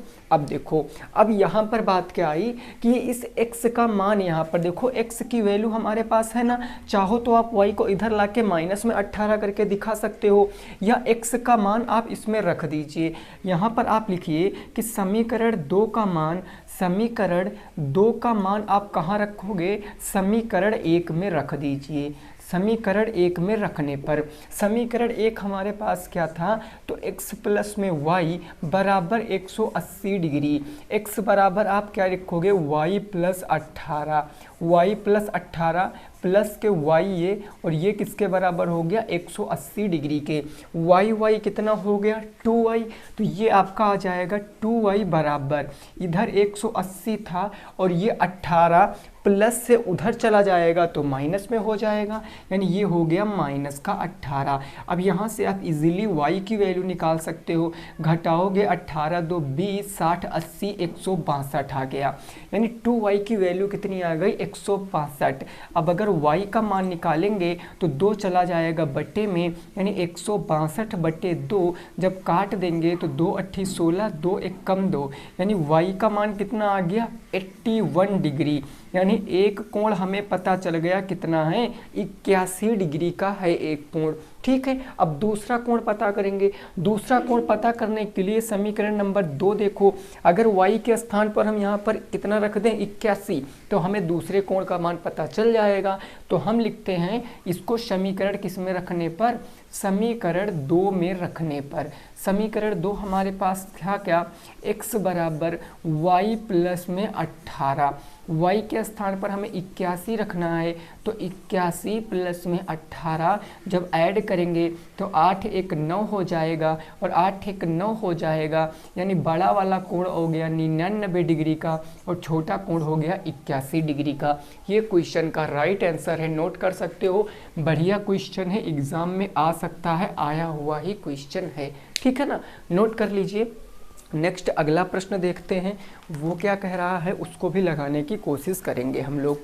बात क्लियर हो गई यहाँ तक, समझ में आ गया होगा भाई, है ना, क्लियर। चलिए नेक्स्ट क्वेश्चन देखेंगे। ये युगपत समीकरण का क्वेश्चन है और युगपत समीकरण में आपको पता है मैंने आपको पूरा कंप्लीट पढ़ा रखा है। ये समझिए इस क्लास से आपकी पूरी मैथ का रिवीजन हो जाएगा। आपने इस क्लास को अच्छे से देख लिया तो आप लगभग में सारे क्वेश्चन बना पाओगे। ठीक है ना, वैसे अब आगे भी आपको क्लास में ऐसे ही देता रहूँगा, टेंशन नहीं लेना है आपको। नेक्स्ट क्वेश्चन क्या है, अगला क्वेश्चन देखिए ज़रा, उसको समझिए। ये क्वेश्चन कह रहा है एक वर्ग का आपको डायगोनल दिया गया है। वर्ग का विकर्ण कितना दिया गया है, √a सेंटीमीटर है। तो आपसे पूछा है वर्ग का परिमाप बताओ। पेरीमीटर ऑफ स्क्वायर आपको बताना है, वर्ग का परिमाप क्या होगा ये आपसे पूछा है। तो देखो वर्ग की बात कर रहा है तो वर्ग से रिलेटेड सारे फार्मूले हमको पता होने चाहिए। तो सबसे पहले हम आपको बता देते हैं कि जो स्क्वायर होता है वर्ग, उसका क्या क्या चीज़ें आपसे पूछेगा। तो सबसे पहले आपसे एरिया पूछेगा, मीन्स क्षेत्रफल। तो क्षेत्रफल क्या होता है, भुजा स्क्वायर होता है। दूसरी बात आपसे पेरीमीटर यानी परिमाप पूछेगा तो वो 4a होता है। तीसरी चीज़ आपसे विकर्ण यानी कि डायगोनल पूछ सकता है। तो डायगोनल आपको ज़रूर याद रखना है, a√2 होता है। क्या होता है, a√2 होता है। अब चूंकि क्वेश्चन में आपको डायगोनल दिया गया है, विकर्ण दिया गया है कितना, √8 सेंटीमीटर। तो मैं क्या कह सकता हूँ कि a√2 की वैल्यू कितनी दे रखा है, √8 सेंटीमीटर। अब आप बताओ इसको हम √2 के रूप में तोड़ सकते हैं, बिल्कुल तोड़ सकते हैं। कैसे, तो जरा देखो, a√2 को हम क्या कह सकते हैं, a√8 को 4 दूनी 8 कह सकते हैं। भाई 4 बाहर आ जाएगा, तो 4 जब बाहर आ जाएगा तो ये बन जाएगा 2 और रूट में 2 आपका रह गया, यानी ये 2 से ये 2 खत्म। तो a बराबर कितना आ गया, 2 सेंटीमीटर आ गया। a क्या था आपकी साइड, ए क्या था साइड, साइड पता चल गई कितनी है, 2 सेंटीमीटर है। आपसे पूछे परिमाप, और परिमाप देखो होता क्या 4a, तो 4 इंटू ए रख दोगे, ए की वैल्यू 2, तो 4 दूनी 8 सेंटीमीटर, बिल्कुल राइट आंसर है, नोट कर लीजिए। ठीक है ना, 8 सेंटीमीटर बिल्कुल सही जवाब है। आगे पहुंचते हैं अगले प्रश्न के ऊपर। चलिए भाई नेक्स्ट क्वेश्चन देखेंगे अगला। यहाँ तक बात क्लियर हो गई है, फार्मूले नोट कर लीजिए, आपको पेपर में बहुत ज़्यादा हेल्प करेंगे। जितनी बार नोट करोगे उतना आपका रिवीजन हो जाएगा फार्मूलों का। नेक्स्ट देखेंगे अगला क्वेश्चन क्या कह रहा है और उसको लगाने की कोशिश करेंगे। क्वेश्चन नंबर होगा हमारा नेक्स्ट। ये क्वेश्चन देखो भाई, ये कह रहा है कि एक आयताकार मैदान है आपका, आयताकार मैदान, लंबाई और चौड़ाई का अनुपात, मैदान की लंबाई और जो चौड़ाई का रेशियो दिया गया है वो कितना है आपको, वो दिया गया है 6:7, 6:7 है। क्वेश्चन कहा गया यदि परिमाप 1690 सॉरी, यदि परिमाप आपको दिया गया है कितना, 1690 सेंटीमीटर, तो आपसे पूछा है क्षेत्रफल क्या होगा। क्षेत्रफल आपको बताना है, एरिया क्या होगा मैदान का वो आपको बताना है। इस क्वेश्चन में लगा के फटाफट बताओ इस क्वेश्चन का राइट आंसर क्या आएगा, जल्दी से आपको बताना है। ठीक है ना, जल्दी से। देखो हमने आपको बता रखा है कि जब भी कभी अनुपात की बात करेगा तो अनुपात एग्जैक्ट वैल्यू नहीं होती है, उसमें हमको एक चर राशि लगाना पड़ता है। यानी हम कहेंगे जो लंबाई हमें दी गई है, जो चौड़ाई हमें दी गई है, लंबाई दी गई है 6, चौड़ाई दी गई है 7, इसमें x लगाएंगे तो 6x और 7x हो जाएगा। परिमाप हमको दिया गया है, तो आप ये बताओ जरा कि आयत का परिमाप क्या होगा, क्योंकि मैदान कैसा है, आयताकार, तो आयत का परिमाप होता है 2 लंबाई धन चौड़ाई, यही होता है भाई। परिमाप के स्थान पर परिमाप रख दो, 1690 बराबर के 2, लंबाई कितनी है 6x, चौड़ाई है 7x, 6x प्लस में हो जाएगा 7x, 2 से आप इसको काट सकते हो, 2 अट्ठे 16 और 2 चौके हो गया 8, 2 पंचे हो गया 10, 845 बराबर 7 6 कितना हो गया 13x हो गया। अब x की वैल्यू आप यहाँ से निकाल सकते हो, बिल्कुल निकाल सकते हो भाई। 13 से आप इसको काट दोगे तो 13 छंग 78, 78 8 6 14 84, 6 बचा 65, 13 पंजे 65, यानी x की वैल्यू क्या आ गई 65 आ गई। x की वैल्यू 65 आ गई है। अब आप देखो यहाँ पर कि एरिया आपको बताना है, तो एरिया एक्चुअल में हो क्या जाएगा, क्षेत्रफल क्या हो जाएगा, तो क्षेत्रफल आपको पता होता है लंबाई गुणे चौड़ाई। लंबाई 6, तो यहाँ पर x की वैल्यू रखोगे यानी 6 इंटू क्या हो जाएगा 65 हो जाएगा, अरे होगा। फिर गुणे आप देखो यहाँ चौड़ाई 7 है, तो 7 इंटू क्या हो जाएगा x की वैल्यू 65 हो जाएगा। अब आप एक चीज़ करो, 65 को कॉमन ले लीजिए, 65 को कॉमन लोगे तो बचेगा क्या 6 इंटू के 7, 6 सत्ते कितना हो गया 42 हो गया, 6 सत्ते 42, उसके बाद आप उससे गुणा कराओगे तो ऐसे आंसर आप निकाल सकते हो। तो इस चीज़ को आप सॉल्व कर लेना, आपका आंसर जो भी आ जाएगा वो सेंटीमीटर स्क्वायर में आ जाएगा, केवल मल्टीप्लाई कराना। ये लंबाई हो गई, ये चौड़ाई हो गई, और क्षेत्रफल लंबाई गुणे चौड़ाई ही होता है। ठीक, इतना काम कर लोगे ना आप भाई, केवल इतना सा काम आपको कर लेना, बाकी सारी चीज़ मैंने आपको बता दी है। क्लियर? चलिए अगले प्रश्न पे पहुँचेंगे। अगला प्रश्न क्या कह रहा है उसको ज़रा समझने का प्रयास करेंगे। नेक्स्ट क्वेश्चन होगा हमारा, उसको ज़रा हम समझते हैं। यहाँ तक बात आपकी क्लियर समझ में आई है कि नहीं आई है, एक बार आपको ज़रूर बताना है। और वीडियो को अपने दोस्तों के संग आप ज़रूर शेयर कीजिए, जिनको नहीं पता है उनके पास ज़रूर इस वीडियो को पहुंचाइए, क्योंकि अब एग्ज़ाम आपका बहुत जल्द हो जाएगा, है ना। तो देखिए अगला क्वेश्चन क्या कह रहा है, ये आपको समझना है। ये क्वेश्चन कह रहा है कि x बाई थ्री प्लस में y बाई टू बराबर है 6। और आगे आपको दिया गया कि x माइनस वाई बराबर 3, x माइनस वाई बराबर 3। इस चीज़ को सॉल्व करना है और बताना है x और y का मान क्या होगा। एक बार कोशिश कर लीजिए आप बताने की कि x और y का मान क्या होगा फटाफट तरीके से, है ना। x और y का मान क्या होगा, देखो ये है आपका युगपत समीकरण। हम इसको विलोपन से भी लगा सकते हैं, हम इसको प्रतिस्थापन से ही लगा सकते हैं, क्योंकि कुछ भी मेंशन नहीं किया गया है इस क्वेश्चन में। सीधा लिखा था आपके बुक में कि निम्न क्वेश्चन को हल करो। तो जब मेंशन नहीं किया गया कि विलोपन लगाओ या प्रतिस्थापन लगाओ, तो जो आपको आसान लगे वो आप लगा सकते हो। तो आइए हम इस क्वेश्चन को सॉल्व करते हैं, आप साथ में भी सॉल्व करिए। हम क्या करेंगे कि इसके हर को बराबर करेंगे। तो भाई जब हर को बराबर करेंगे तो यहाँ पर 3 और 2 का लासा 6 हो जाएगा।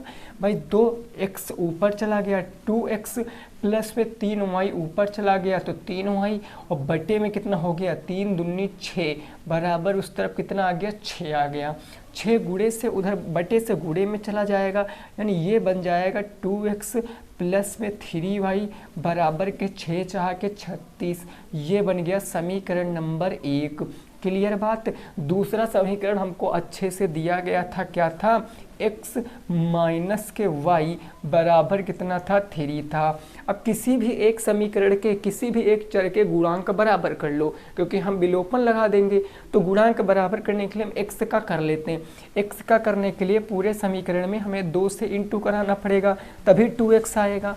यानी ये हमारा समीकरण क्या बन जाएगा, पहला तो रहेगा 2x प्लस में 3y बराबर के कितना आएगा 36। 2 से गुणा कराएंगे तो ये आ जाएगा 2x माइनस में 2y बराबर 2 तिया कितना हो गया 6 हो गया। अब चिन्ह परिपाटी याद है हमको, माइनस कर लेंगे, ये माइनस ये प्लस और ये माइनस हो गया। देखो ये प्लस माइनस कैंसिल, 2y और 3y मिलकर कितना बन गए 5y बराबर 36 माइनस 6 कितना हो गया 30। तो y की वैल्यू 5 छक्का 30, y की वैल्यू कितनी आ गई 6 आ गई। यानी y कितना है तो 6 है। अब x का मान पता करना है, समीकरण किस में रख दें, इसमें चाहे रख दें चाहे इसमें रख दें, किस में आसान बैठेगा तो इसमें ज़्यादा आसान बैठेगा। तो हम कह सकते हैं कि y बराबर 6 समीकरण 2 में रखने पर, y बराबर 6 समीकरण 2 में अगर मैं रख दूंगा तो आप देखो समीकरण 2 था हमारे पास, x माइनस वाई बराबर 3, y बराबर 6 रखेंगे, x माइनस के 6 बराबर 3, तो x बराबर कितना जाएगा माइनस का 6 प्लस हो जाएगा तो 6 3 9। x की वैल्यू 9 आ गई और y की वैल्यू 6 आ गई। अगर यहाँ पर आप देखो रख के सॉल्व करोगे तो 6 ही आएगा, ठीक है ना। x की वैल्यू अगर आप यहाँ पर 9 रखोगे तो 3 तिया 9 यहाँ 3 आ जाएगा, y की वैल्यू 6 रखोगे 2 तिया 6 3 प्लस 3 6 आ जाएगा। 9 में से अगर आप 6 घटाओगे तो भी 3 आएगा, मतलब उत्तर की जांच भी हमारी हो सकती है, ठीक है ना भाई। नोट कर लीजिए, अगले प्रश्न पे पहुँचेंगे उसको लगाने की कोशिश करेंगे। नेक्स्ट क्वेश्चन क्या है ज़रा उसको हम लोग सॉल्व करने की कोशिश करेंगे, ठीक है ना। क्लियर बात हो गई भाई, ओके। चलो नेक्स्ट देखेंगे अगला क्वेश्चन, उसको क्या कैसे सॉल्व कर सकते हैं आप, जल्दी से थोड़ा बताने की कोशिश करेंगे। अगला क्वेश्चन कुछ इस प्रकार से है, नेक्स्ट क्वेश्चन कुछ इस प्रकार से है। ये आसान क्वेश्चन है, आप इसका आंसर बताओ क्या आएगा। तो देखो इस क्वेश्चन को लगाने के लिए आपको क्या है, इसके गुणनखंड ज्ञात करने हैं, है ना। तो अगर मैं हर बराबर करूं तो ये 8 से हमें नीचे गुणा कराना पड़ेगा, 8 से यहाँ भी गुणा कराना पड़ेगा, यानी डायरेक्ट हम यहाँ इससे गुणा करा सकते हैं। 8 दूनी 16x स्क्वायर माइनस के 8x हो जाएगा, और प्लस के ये 1/8 हो जाएगा बराबर 0। 8 बटे से उधर अब हम गुणे में भेज सकते हैं, क्योंकि सभी के स्थान पर अब 8 हम बराबर कर दिए ना, तो ये हमारा आ जाएगा 16x² माइनस के 8x और प्लस के कितना आ जाएगा 1 बराबर कितना आ जाएगा 0 आ जाएगा। ठीक है ना। अब आप देखो यहाँ पर आपको माइनस का 8 लाना है। 16 एकम 16, 16 के फैक्टर करोगे तो 4 चौके 16, 16x² माइनस के 4x माइनस के 4x प्लस में 1 बराबर 0। अब पेयर बना के क्या करेंगे, कॉमन ले लेंगे। अगर हम इधर कॉमन ले रहे हैं 4x, तो ये x से x गया यानी 4x बच जाएगा, माइनस के 1 बच गया। माइनस के 1 कॉमन ले लें तो 4x और माइनस में लिए हैं तो माइनस का 1 बचेगा, यानी एक ब्रैकेट में हमारा बच गया 4x माइनस के 1 और दूसरे ब्रैकेट में बचा 4x माइनस के 1, दोनों के बराबर 0 है। तो x की वैल्यू क्या आ जाएगी, x की वैल्यू दोनों स्थान से 1/4 यहाँ से भी आ जाएगी और 1/4 यहाँ से भी आ जाएगी। ये दो गुणनखंड हो जाएंगे, नोट कर सकते हो। ठीक है ना। हो सकता कुछ विद्यार्थियों को यहाँ समझ में नहीं आया हो, तो मैं बता दूं, जैसे 2x² लिखा था और माइनस के x लिखा था, प्लस के 1/8 लिखा था। अगर हम हर बराबर करेंगे तो आपको पता है इसके नीचे बटे 1, इसके नीचे बटे 1। 8 बनाने के लिए 8 से नीचे गुणा, 8 से ऊपर गुणा। यहाँ 8 बनाने के लिए 8 से नीचे गुणा करेंगे, 8 से ऊपर। तो अल्टीमेटली ये आ जाएगा 8 दूनी 16x², 8 बटे का 8 और माइनस के क्या आ जाएगा, माइनस के 8x आ जाएगा, बाई 8 आ जाएगा, प्लस के 1/8 आ जाएगा, बराबर 0 था। सारे हर आपके बराबर थे तो आप एक हर ले लिए ऐसे और इस हर को उधर ट्रांसफ़र कर दिए। तो यही काम मैंने डायरेक्ट कर दिया है, आपके समझ में आ गया होगा, है ना। चलिए नेक्स्ट देखते हैं अगला क्वेश्चन और उसको सॉल्व करने की कोशिश करते हैं अगले क्वेश्चन को। ठीक है ना भाई, ये बात समझ गए कि नहीं समझ गए, क्लियर। नेक्स्ट अगला क्वेश्चन देखिए क्या है, उसका जवाब बताइए फटाफट। अगला क्वेश्चन का क्या आएगा राइट आंसर। देखो नेक्स्ट क्वेश्चन है, जरा इसको आप सॉल्व कीजिए। क्वेश्चन कुछ इस तरीके से है, ये आपसे ये कह रहा है प्रश्न, ये प्रश्न आपसे कह रहा है 100x² 100x² और है आपका कितना माइनस के 20x प्लस के 1 बराबर 0। इसके भी गुणनखंड आपको करने हैं। क्या होगा, इसके भी गुणनखंड करके बताओ, फैक्टर करके बताओ। भाई देखो 100 एकम 100, 100 के फैक्टर करो कि 20 के रूप में आना चाहिए, 10 दहम 100, तो आसान हो गया ये। यानी ये हो गया 100x² माइनस के हमें लाना है तो माइनस के 10x प्लस के 1 बराबर 0। भाई 10 दहम 100 आ जाएगा, इनको जोड़ने पर माइनस का 20 आ जाएगा। भाई कॉमन ले लो दो के पेयर बना के, तो इधर कॉमन क्या मिल रहा है 10x। भाई x से x गया तो ये 10x यहाँ बच गया, माइनस के 1 ये बच गया, माइनस के हमने कॉमन 1 ले लिया है तो 10x और प्लस माइनस का 1 हो जाएगा, क्योंकि मैंने माइनस का कॉमन लिया है। तो ये आ जाएगा एक ब्रैकेट में 10x माइनस के 1, अगले ब्रैकेट में भी आपका आएगा 10x माइनस के 1 बराबर 0। तो x की वैल्यू दोनों स्थानों से क्या आएगी, माइनस प्लस में हो जाएगा 1/10 और यहाँ से भी x की वैल्यू क्या आएगी 1/10। क्वेश्चन का सही जवाब है, नोट कर सकते हो। बस यही इतना ही करना था। 4 स्टेप में आपको पूरा 1 से 1.5 नंबर का क्वेश्चन आएगा और आपको मिल जाएंगे ये नंबर। ठीक है भाई, क्लियर हो गई बात। अगले क्वेश्चन पे पहुँचते हैं। नेक्स्ट क्वेश्चन क्या कह रहा है उसको ज़रा समझते हैं। अगला प्रश्न हो जाएगा अगला क्वेश्चन, ठीक है। इसको ज़रा समझिए, ये क्या कह रहा है आपसे, क्या कहने की कोशिश है, ज़रा इसको समझिए। ये क्वेश्चन कह रहा है वह छोटी से छोटी संख्या, वह छोटी से छोटी पूर्ण वर्ग संख्या, क्या बताना है, पूर्ण वर्ग संख्या बताओ। वह छोटी से छोटी पूर्ण वर्ग संख्या बताओ जो किससे कट रही हो, 8, 15, 20 से कट रही हो। 8, 15, 20 से पूर्णतः विभाजित हो, 8, 15, 20 से पूर्णतः विभाजित हो, ये आपको बताना है। जल्दी से लगाओ। पूर्णतः विभाजित हो, ये क्वेश्चन आया हुआ क्वेश्चन है आपके पेपर में, तो इस बार भी ऐसा क्वेश्चन बन सकता है। 8, 15, 20 से पूर्णतः विभाजित हो, छोटी से छोटी संख्या बताना है। देखो पूर्णतः विभाजित होने का मतलब क्या है, ऐसी कौन सी संख्या है जो पूर्णतः विभाजित होगी, मीन्स एलसीएम है। तो हम क्या करेंगे, इनका सबसे पहले हम एलसीएम निकालेंगे। एलसीएम मतलब लीस्ट कॉमन मल्टीप्लाई, लासा जिसको बोलते हैं। तो कौन कौन सी संख्या दी गई हैं, हमें दिया गया है 18, 18 के बाद है 15, 8 है, 8 के बाद 15, 15 के बाद है 20। इनका एलसीएम निकालेंगे तो हम भाग विधि का प्रयोग कर लेते हैं। 2 से काटेंगे या हम सीधे 4 से काट सकते हैं, 2 से ही काटें। 2 चौके 8, 15 कटेगा नहीं, और 2 धाम कितना हो गया 20। फिर 2 से काट सकते हैं, 2 दूनी 4 हो गया, 15 कटेगा नहीं, और 2 पंचे 10 हो गया। एक बार और 2 से काटेंगे, 2 एक कम 2, 15 कटेगा नहीं, ये 5 हो गया, ये भी नहीं कटेगा। 5 से काटेंगे तो 5 तियाँ 15, 5 एक कम 5 हो गया। यहाँ काटेंगे 3 से एक बार, तो ये देखो पूरा पूरा सॉल्व हो गया। यानी हमारे पास जो गुणनखंड आए हैं वो क्या आ गए, वो गुणनखंड आए हैं। 2 कितनी बार आया है भाई, 1, 2, 3 बार। तो 1, 2 और 3 बार 2 आया है। फिर 3 कितनी बार आया, 1 बार, और 1 बार आया है 5।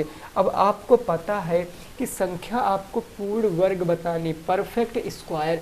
और परफेक्ट स्क्वायर कब होगा, जब सबके 2-2 के जोड़े बन जाएंगे। भाई देखो क्या सबके 2-2 के जोड़े बन रहे हैं, भाई एक तो 2 का जोड़ा बन रहा है, बाकी किसी का जोड़ा नहीं बन रहा।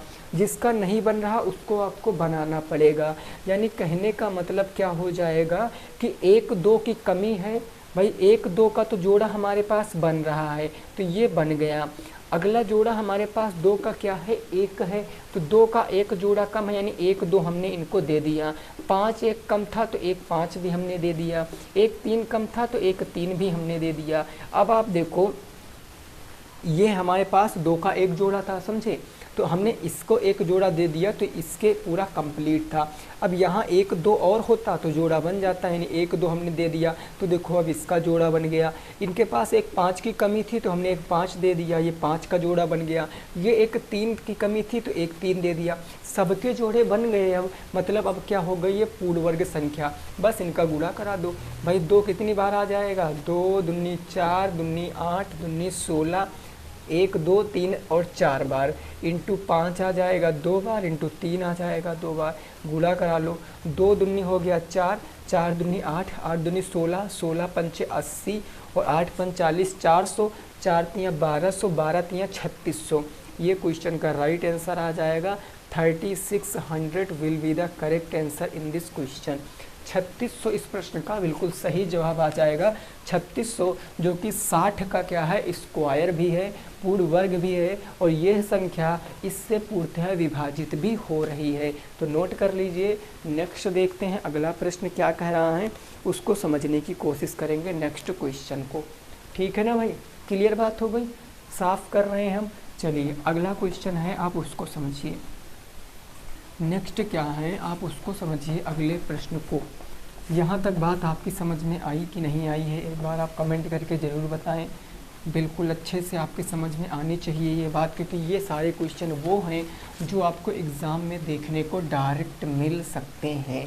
अगला क्वेश्चन है 5 की पावर -3 इंटू 5 की पावर -3 इंटू 25, और फिर है आपका प्लस 25 की कितनी है 525, 525 की पावर 0, 525 की पावर 0 का मान बताओ।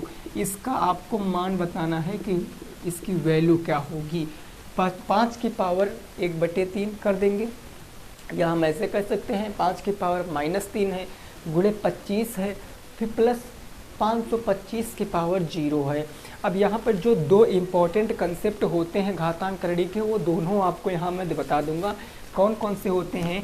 एक तो किसी भी नंबर की पावर अगर ऋणात्मक है, धनात्मक बनाने के लिए उसका 1 बटे में कर देते हैं, यानी 1/m। एक तो ये कंसेप्ट। दूसरा कंसेप्ट, किसी भी नंबर की पावर 0 है तो उसका हमेशा मान 1 होता है, बस केवल इतना करना है।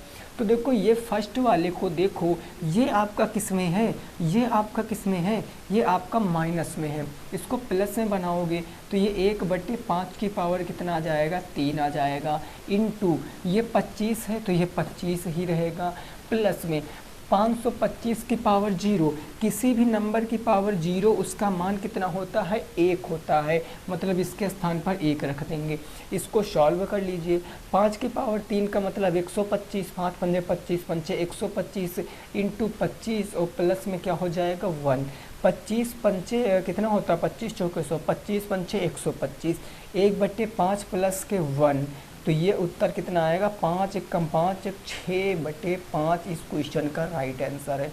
6/5 क्या हो जाएगा, इस क्वेश्चन का सही जवाब हो जाएगा। इसको एक तरीके से आप और भी कर सकते थे, कैसे, आप देखो 5 की पावर -3 था, इनटू मैं 25 को क्या लिख सकता था, 5 की पावर 2 लिख सकता था, आप कहोगे बिल्कुल सर लिख सकते थे, और प्लस इसका मतलब 1 हो जाएगा। अब इसको देखो, बेस बराबर मल्टीप्लाई घाते जुड़ जाएंगी, यानी -3 प्लस के 2 और प्लस में 1, तो ये आ जाता 5 की पावर -1 प्लस में 1, यानी ये आ जाता 1/5 प्लस 1, तो 5 एकम 5, 6/5 यहाँ से भी आता। तो कोई दिक्कत नहीं, कोई भी कंसेप्ट लगा लो, आंसर सेम आएगा। बस ये 2 बातें आप हमेशा याद रखना, यहाँ से क्वेश्चन बन जाएगा कि किसी भी नंबर की पावर अगर ऋणात्मक है, धनात्मक बनाने के लिए उसको बटे में लिख देते हर के स्थान पर। किसी भी नंबर की पावर 0 है तो उसका मान हमेशा 1 ही होता है, ठीक है ना। चलिए नेक्स्ट अगला क्वेश्चन देखेंगे, उसको ज़रा सॉल्व करने की कोशिश करना है नेक्स्ट क्वेश्चन को, ठीक है भाई। चलिए अगला क्वेश्चन क्या है, ज़रा उसको समझिए। नेक्स्ट क्वेश्चन हमारा क्या कह रहा है, उसका जवाब आपको बताना है। अगला क्वेश्चन देखो ज़रा, नेक्स्ट ये कह रहा है आपसे कि यदि x की पावर 4 प्लस 1/x की पावर 4 बराबर आपको दिया गया 322, तो आपसे पूछा क्या है, आपसे पूछा x माइनस 1/x का मान क्या होगा, x माइनस 1/x का मान क्या होगा, ये आपसे पूछे है। ये बिल्कुल आसान क्वेश्चन है, इसमें घबराने की कोई ज़रूरत नहीं है। आप इसको कैसे लगा सकते हो, तो मैं आपको बताता हूँ तरीका। आपको वहाँ पर पावर 4 का मान दिया गया है, पावर 1 पर पहुँचना है, तो 4 से 1 का अभी तक तो कोई फार्मूला आपने पढ़ा नहीं होता है, बट उतना लंबा फार्मूला आपको नहीं याद रखना। आप सबसे पहले पावर 2 में जाओ, ये जो लिखा है हम क्या इसको x² प्लस 1/x² का होल स्क्वायर कह सकते हैं, भाई बताओ। पावर 4 हो जाएगी तो ये बन गया a प्लस बी का होल स्क्वायर, मतलब ये बन गया x की पावर 4 प्लस 1/x की power 4, a² plus b² plus 2ab, 2 into x² plus के 1/x², समझे। x² से x² कैंसिल, यहाँ पर देखो इसका मान कितना दिया गया है 322, तो ये हो जाएगा 322 प्लस में 2, और ये किसके बराबर आ जाएगा, ये आ जाएगा x² प्लस 1/x² की पावर 2 का मान आ जाएगा। 322 में जो 2 जोड़ोगे तो 324 आ जाएगा, ये आ गया 324। स्क्वायर हटाओगे तो इधर रूट आ जाएगा, और इधर आपका बचा क्या, ये मान आ गया x² प्लस 1/x² का मान। रूट 324 का मान 18 होता है, यानी हम कह सकते हैं कि हमारा x² प्लस 1/x² का मान कितना आ गया, 18 आ गया। पावर 4 से हमने पावर 2 का मान निकाल दिया, पावर 4 से पावर 2 का मान निकाल दिया। अब हम पावर 1 का मान निकाल लेंगे, कैसे, तो ज़रा आओ देखो। x माइनस 1 था तो हम इसको कह सकते हैं x माइनस 1/x का होल स्क्वायर। अब इसका होल स्क्वायर करेंगे तो a² प्लस b² और माइनस में क्या होता है 2ab, 2 into x into 1/x, यही ना होता है। तो आप देखो यहाँ पर x से x खत्म, इसका मान रखोगे, इसका मान निकालना है तो ये x माइनस 1/x का होल स्क्वायर, इसका मान हमारा एज इट इज़ रहेगा। x square plus 1/x square का आपने मान निकाला 18, ये 18, x से x ख़त्म है माइनस के 2, तो ये आप देखो यहाँ से आ जाएगा x माइनस के 1/x का होल स्क्वायर बराबर कितना बचा, 18 से 2 जाएगा 16। अब स्क्वायर हटाओगे तो इधर रूट आ जाएगा, रूट 16 का मतलब 4 इस क्वेश्चन का राइट आंसर होगा। यानी x माइनस 1/x की वैल्यू क्या आ जाएगी, 4 आ जाएगी, नोट कर सकते हो 4 हो जाएगा इस क्वेश्चन का बिल्कुल सही जवाब। कितना आ जाएगा भाई, 4 आ जाएगा इस क्वेश्चन का सही जवाब। ठीक है ना, समझ गए ना, कोई दिक्कत नहीं है। ये क्वेश्चन बहुत रेयर केसों में आएगा आपके पेपर में, बट मैंने करा दिया क्योंकि कुछ भी छोड़ना नहीं, हमें बिल्कुल तैयारी के साथ जाना है।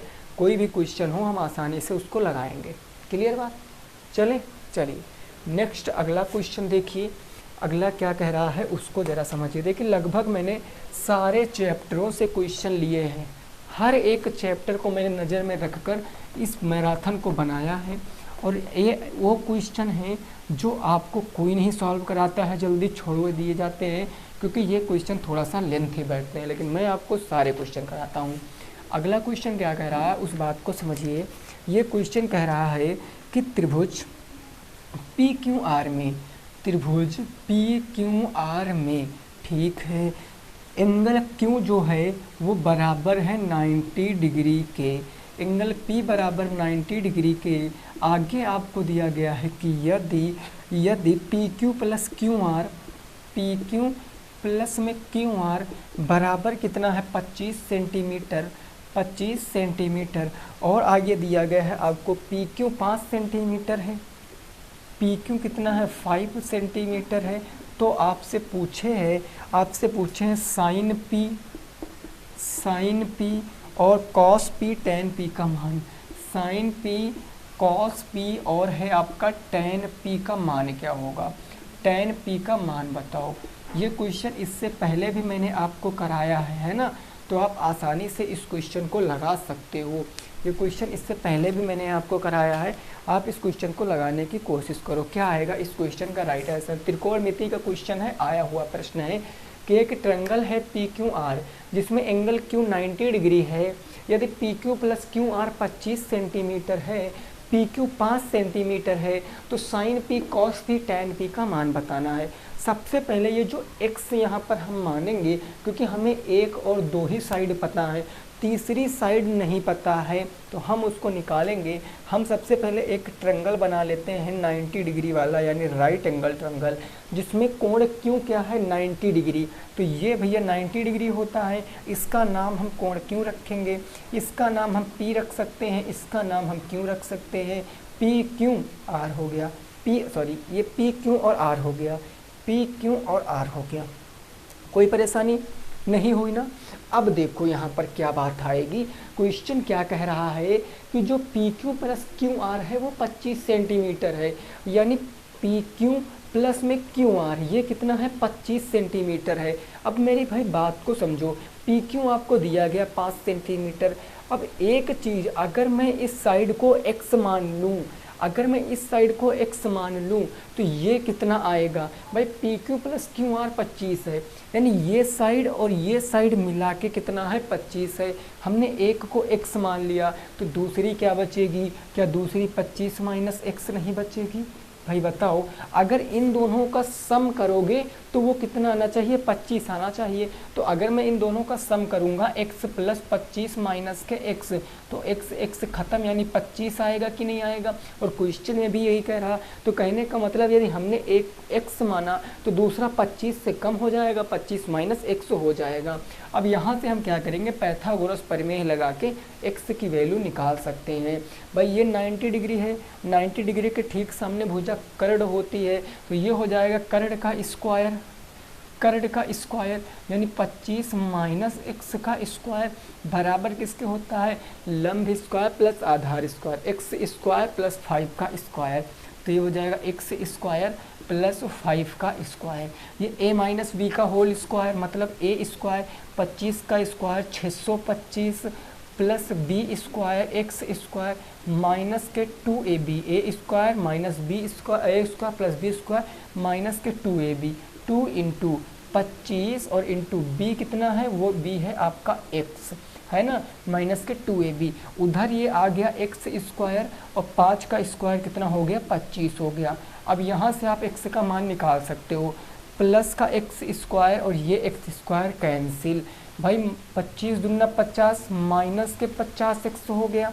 देखो माइनस के 50x बराबर 625 जाएगा माइनस हो जाएगा, तो 25 इधर था माइनस में आ गया 625, तो ये कितना बच गया, माइनस के 50x बराबर माइनस के क्या 600 बच गया, माइनस से माइनस ख़त्म, 5 से ये ख़त्म, तो x बराबर कितना आ गया, 12 आ गया, x बराबर 12 आ गया।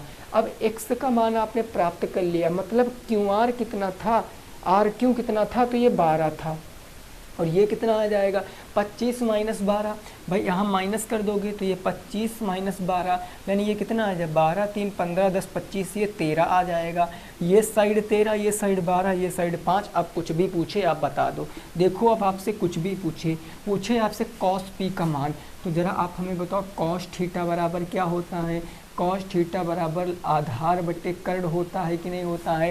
एंगल पी लेना है, एंगल पी के हिसाब से आधार 5 हो जाएगा, कर्ण 13 हो जाएगा, यानी 5/13 आ गया पहले का आंसर। दूसरा आपसे क्या पूछे, साइन पी का मान। साइन पी, साइन क्या होता है, लंब बटे कर्ण। अब देखो लंब एंगल पी को लेना है तो पी के हिसाब से लंब 12, कर्ण क्या हो जाएगा 13, तो दूसरा आंसर आ गया कितना 12/13। अगले तीसरा क्वेश्चन पूछा है टैन पी का मान। टैन थीटा बराबर क्या होता है, लंब बटे आधार। लंब कितना हो जाएगा 12, आधार 5, तो 12/5। ये हो गया क्वेश्चन का राइट आंसर। समझे भाई, ये हो गया क्वेश्चन का राइट आंसर, नोट कर सकते हो। ये इम्पॉर्टेंट क्वेश्चन है और ये पेपर में आने लायक क्वेश्चन है, इसको नोट कर लीजिए। आगे पहुंचते हैं अगले प्रश्न पर और उसको समझने की कोशिश करेंगे। नेक्स्ट क्वेश्चन क्या कह रहा है, ठीक है ना भाई, क्लियर बात हो गई यहाँ तक, कोई दिक्कत नहीं है। चलिए अगला क्वेश्चन देखेंगे। अगला और आज का हमारा होगा लास्ट क्वेश्चन, वो देखेंगे क्या कह रहा है और आपको बताना है कि वीडियो कैसी लगी है, आपको चीज़ें समझ में आई हैं कि नहीं आई हैं। ये सारी चीज़ें आपको कमेंट करके ज़रूर बताना है, ठीक है ना। देखो अगला नेक्स्ट क्वेश्चन क्या है, ये आपको बताना है। अगला क्वेश्चन, ये क्वेश्चन आपसे कह रहा है कुछ इस प्रकार से क्वेश्चन है। ये कह रहा है 5 cos स्क्वायर 60 डिग्री और प्लस में कितना है 4 sec स्क्वायर 30 डिग्री, माइनस में है आपका tan स्क्वायर 45 डिग्री और बटे में आपका कितना है, तो बटे में आपको कुछ दिया गया है कितना, साइन स्क्वायर 30 अंश, साइन स्क्वायर 30 अंश प्लस में कॉस स्क्वायर 30 अंश, प्लस में कॉस स्क्वायर 30 अंश। इसका मान आपको बताना है, इसका मान बताना है। क्या आएगा इस क्वेश्चन का राइट आंसर, क्या आएगा इस क्वेश्चन का राइट आंसर, आपको इसका मान बताना है। उससे पहले दो चीज़ें हैं जो मैं आपसे बताना चाहूँगा। सबसे पहली तो बात ये है कि आप लोग वीडियो को ज़रूर शेयर करो, उन सभी दोस्तों के संग शेयर करो जिनको नीड है, जिनको आवश्यकता है कि हमें इस क्वेश्चन में दिक्कत हो रही है, इस क्वेश्चन में प्रॉब्लम हो रही है, ठीक है ना। देखो शेयरिंग इज़ केयरिंग, अगर शेयर करोगे तभी वो आपको फ़ायदा देगा। यदि आप सोचो कि मैं ही इस चीज़ को पढ़ लूँ, मैं ही लाभ उठा लूँ, तो उससे कोई फ़ायदा नहीं होने वाला है मेरे भाई। आप दूसरों के बारे में भी सोचिए। वैसे दुनिया तो नहीं सोचती है, बट आपको सोचना है, दुनिया से हट के सोचना है। बस इस चीज़ को याद रखना। पूरी मैराथन क्लास का केवल एक ही चीज़ मैं आपसे कह रहा हूँ कि इस वीडियो को आपको जितना ज़्यादा हो सकते हो उतना ज़्यादा आप शेयर कीजिए, ठीक है ना। चलिए अब इस क्वेश्चन को हम बताते हैं। ये क्वेश्चन है कॉस स्क्वायर 60 अंश। भाई मान आपको याद होने चाहिए, मान नहीं याद है तो दिक्कत आ जाएगा। कॉस 60 अंश का मान कितना होता है, भाई देखो साइन के लिख लो, बाकी सारे आप बता सकते हो। साइन 0 अंश का मान 0, साइन 30 अंश का मान 1/2, साइन 45 अंश का मान 1/√2, साइन 60 अंश का मान √3/2, फिर होता है 1, फिर क्या होता है 1, है ना। 0, 30, 60, 45 60 और 90।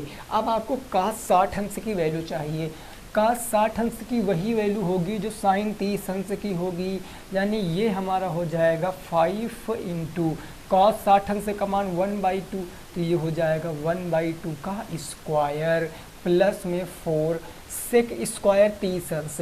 सेक 30 अंश सेक किसका अपोजिट होता है, कॉस का अपोजिट होता है। कॉस 30 अंश की वैल्यू क्या हो जाएगी, तो कॉस 30 अंश की वैल्यू होती है √3/2, इसका अपोजिट करेंगे तो 2/√3, ये किसकी आ जाएगी, सेक 30 अंश का मान, यानी 4 गुणे ये आ जाएगा 2/√3 का स्क्वायर। कोई प्रॉब्लम नहीं सर। -tan 45 का मान होता है 1, तो 1 का स्क्वायर हो गया। ऊपर की सारी वैल्यू हमने लिख ली ना। नीचे देखो साइन स्क्वायर 30, साइन 30 अंश का मान 1/2, तो ये हो जाएगा 1/2 का स्क्वायर। फिर प्लस में कॉस स्क्वायर 30, कॉस 30 अंश का मान कितना होता है √3/2, तो ये हो जाएगा √3/2 का स्क्वायर। अब आपको यहाँ पर केवल सॉल्व करना है। 5, 1 का स्क्वायर 1, तो 5/4 हो जाएगा। भाई देखो 5 यहाँ लिखोगे 5 इंटू 1 का स्क्वायर 1 और 2 का स्क्वायर कितना हो जाएगा 4, प्लस में 4 इंटू 2 का स्क्वायर 4, √3 का स्क्वायर कितना हो जाएगा 3, माइनस 1 का स्क्वायर 1, ऊपर बचा, नीचे क्या बचा 1/4 हो गया, नीचे 1/4 और प्लस में कितना आ जाएगा 3/4 आ जाएगा। ठीक है, अब ऊपर वाले को अलग सॉल्व कर लो, नीचे वाले को अलग सॉल्व कर लो। ऊपर वाले को मैं सॉल्व करूँगा तो 5 एकम 5/4 प्लस का 4 चौके 16/3 माइनस में 1, है ना। अब मैं ऊपर वाले को सॉल्व कर रहा हूँ, तो आप देखो मैं इसके नीचे /1 मानूंगा, हर बराबर करूँगा। 4, 3, 1 का लासा 12 होता, इसको 12 बनाने के लिए नीचे 12 से गुणा, ऊपर 12 से गुणा। 3 को 12 बनाने के लिए नीचे 4 से, ऊपर 4 से। 4 को 12 बनाने के लिए 4 से नीचे, 3 से नीचे, 3 से ऊपर, और नीचे बटे 3 1 4, 4/4, ये 4/4 आ गया। ठीक है ना। अब ये देखो ऊपर क्या आ जाएगा, 5 3 15 प्लस में 16 चौके कितना हो गया 64 हो गया, माइनस में 12 एकम कितना हो गया 12, और बटे कितना हो गया नीचे 4/4, और 4/4 का मतलब 1 ही होता है, कोई दिक्कत नहीं है भाई। 4/4 का मतलब कितना होता है 1 ही होता है। उससे पहले आप ये समझो नीचे कितना 4 3 12, ये 12 आ गया, बटे नीचे 1 आ गया। अब ऊपर देखो कितना बचेगा 5 4 9 और 6 1 7, अगर 79 से 12 घटा दोगे, 9 में से 7 गया 2, 67, 67/12 कितना आंसर आएगा 67/12। इस क्वेश्चन का बिल्कुल राइट आंसर है, नोट कर सकते हो। 67/12 इस क्वेश्चन का सही जवाब है। क्या आपकी बात समझ में आई है कि नहीं आई है। तो लगभग मैंने आपको इस मैराथन में जो भी टफ क्वेश्चन हमें लग रहे थे कि हाँ इन क्वेश्चनों को आपको बताना चाहिए, वो मैंने आपको करा दिए हैं। अब काम आपको एक करना है, केवल आपको इतना काम करना है कि इस वीडियो को आपको शेयर करना है। इस वीडियो को शेयर करना, कहीं भी आप जाइए इस वीडियो को शेयर ज़रूर कीजिए। बताइए, देखिए ये क्लास लाइव क्लास है, recorded class in the sense मतलब ये है कि कोई पहले की क्लास नहीं चलाई जा रही कि पहले की क्लास जो बनी हुई हो उस क्लास को चलाया जा रहा हो, ऐसा कुछ भी नहीं है। ये क्लास आप इससे पहले कभी नहीं देखे होंगे, ये क्लास पहली बार चैनल पे पड़ी है। तो आपको याद रखना है कि इस नए क्वेश्चन की सीरीज को ज़रूर फॉलो करना है आपको, रेदर देन जो पिछले क्वेश्चन हो रहे हैं। ठीक है ना। तो इस चीज़ को बिल्कुल आप अच्छे से याद रखेंगे। मैं क्या कहने की कोशिश कर रहा हूँ आप समझ रहे होंगे, और आप इस क्वेश्चनों को ज़रूर नोट करेंगे। वीडियो को आपको शेयर करना है, चैनल को सब्सक्राइब करना है। मिलेंगे आपसे नेक्स्ट क्लास में, तब तक सभी साथी रखेंगे अपना ख्याल। जय हिंद, जय भारत और वंदे मातरम।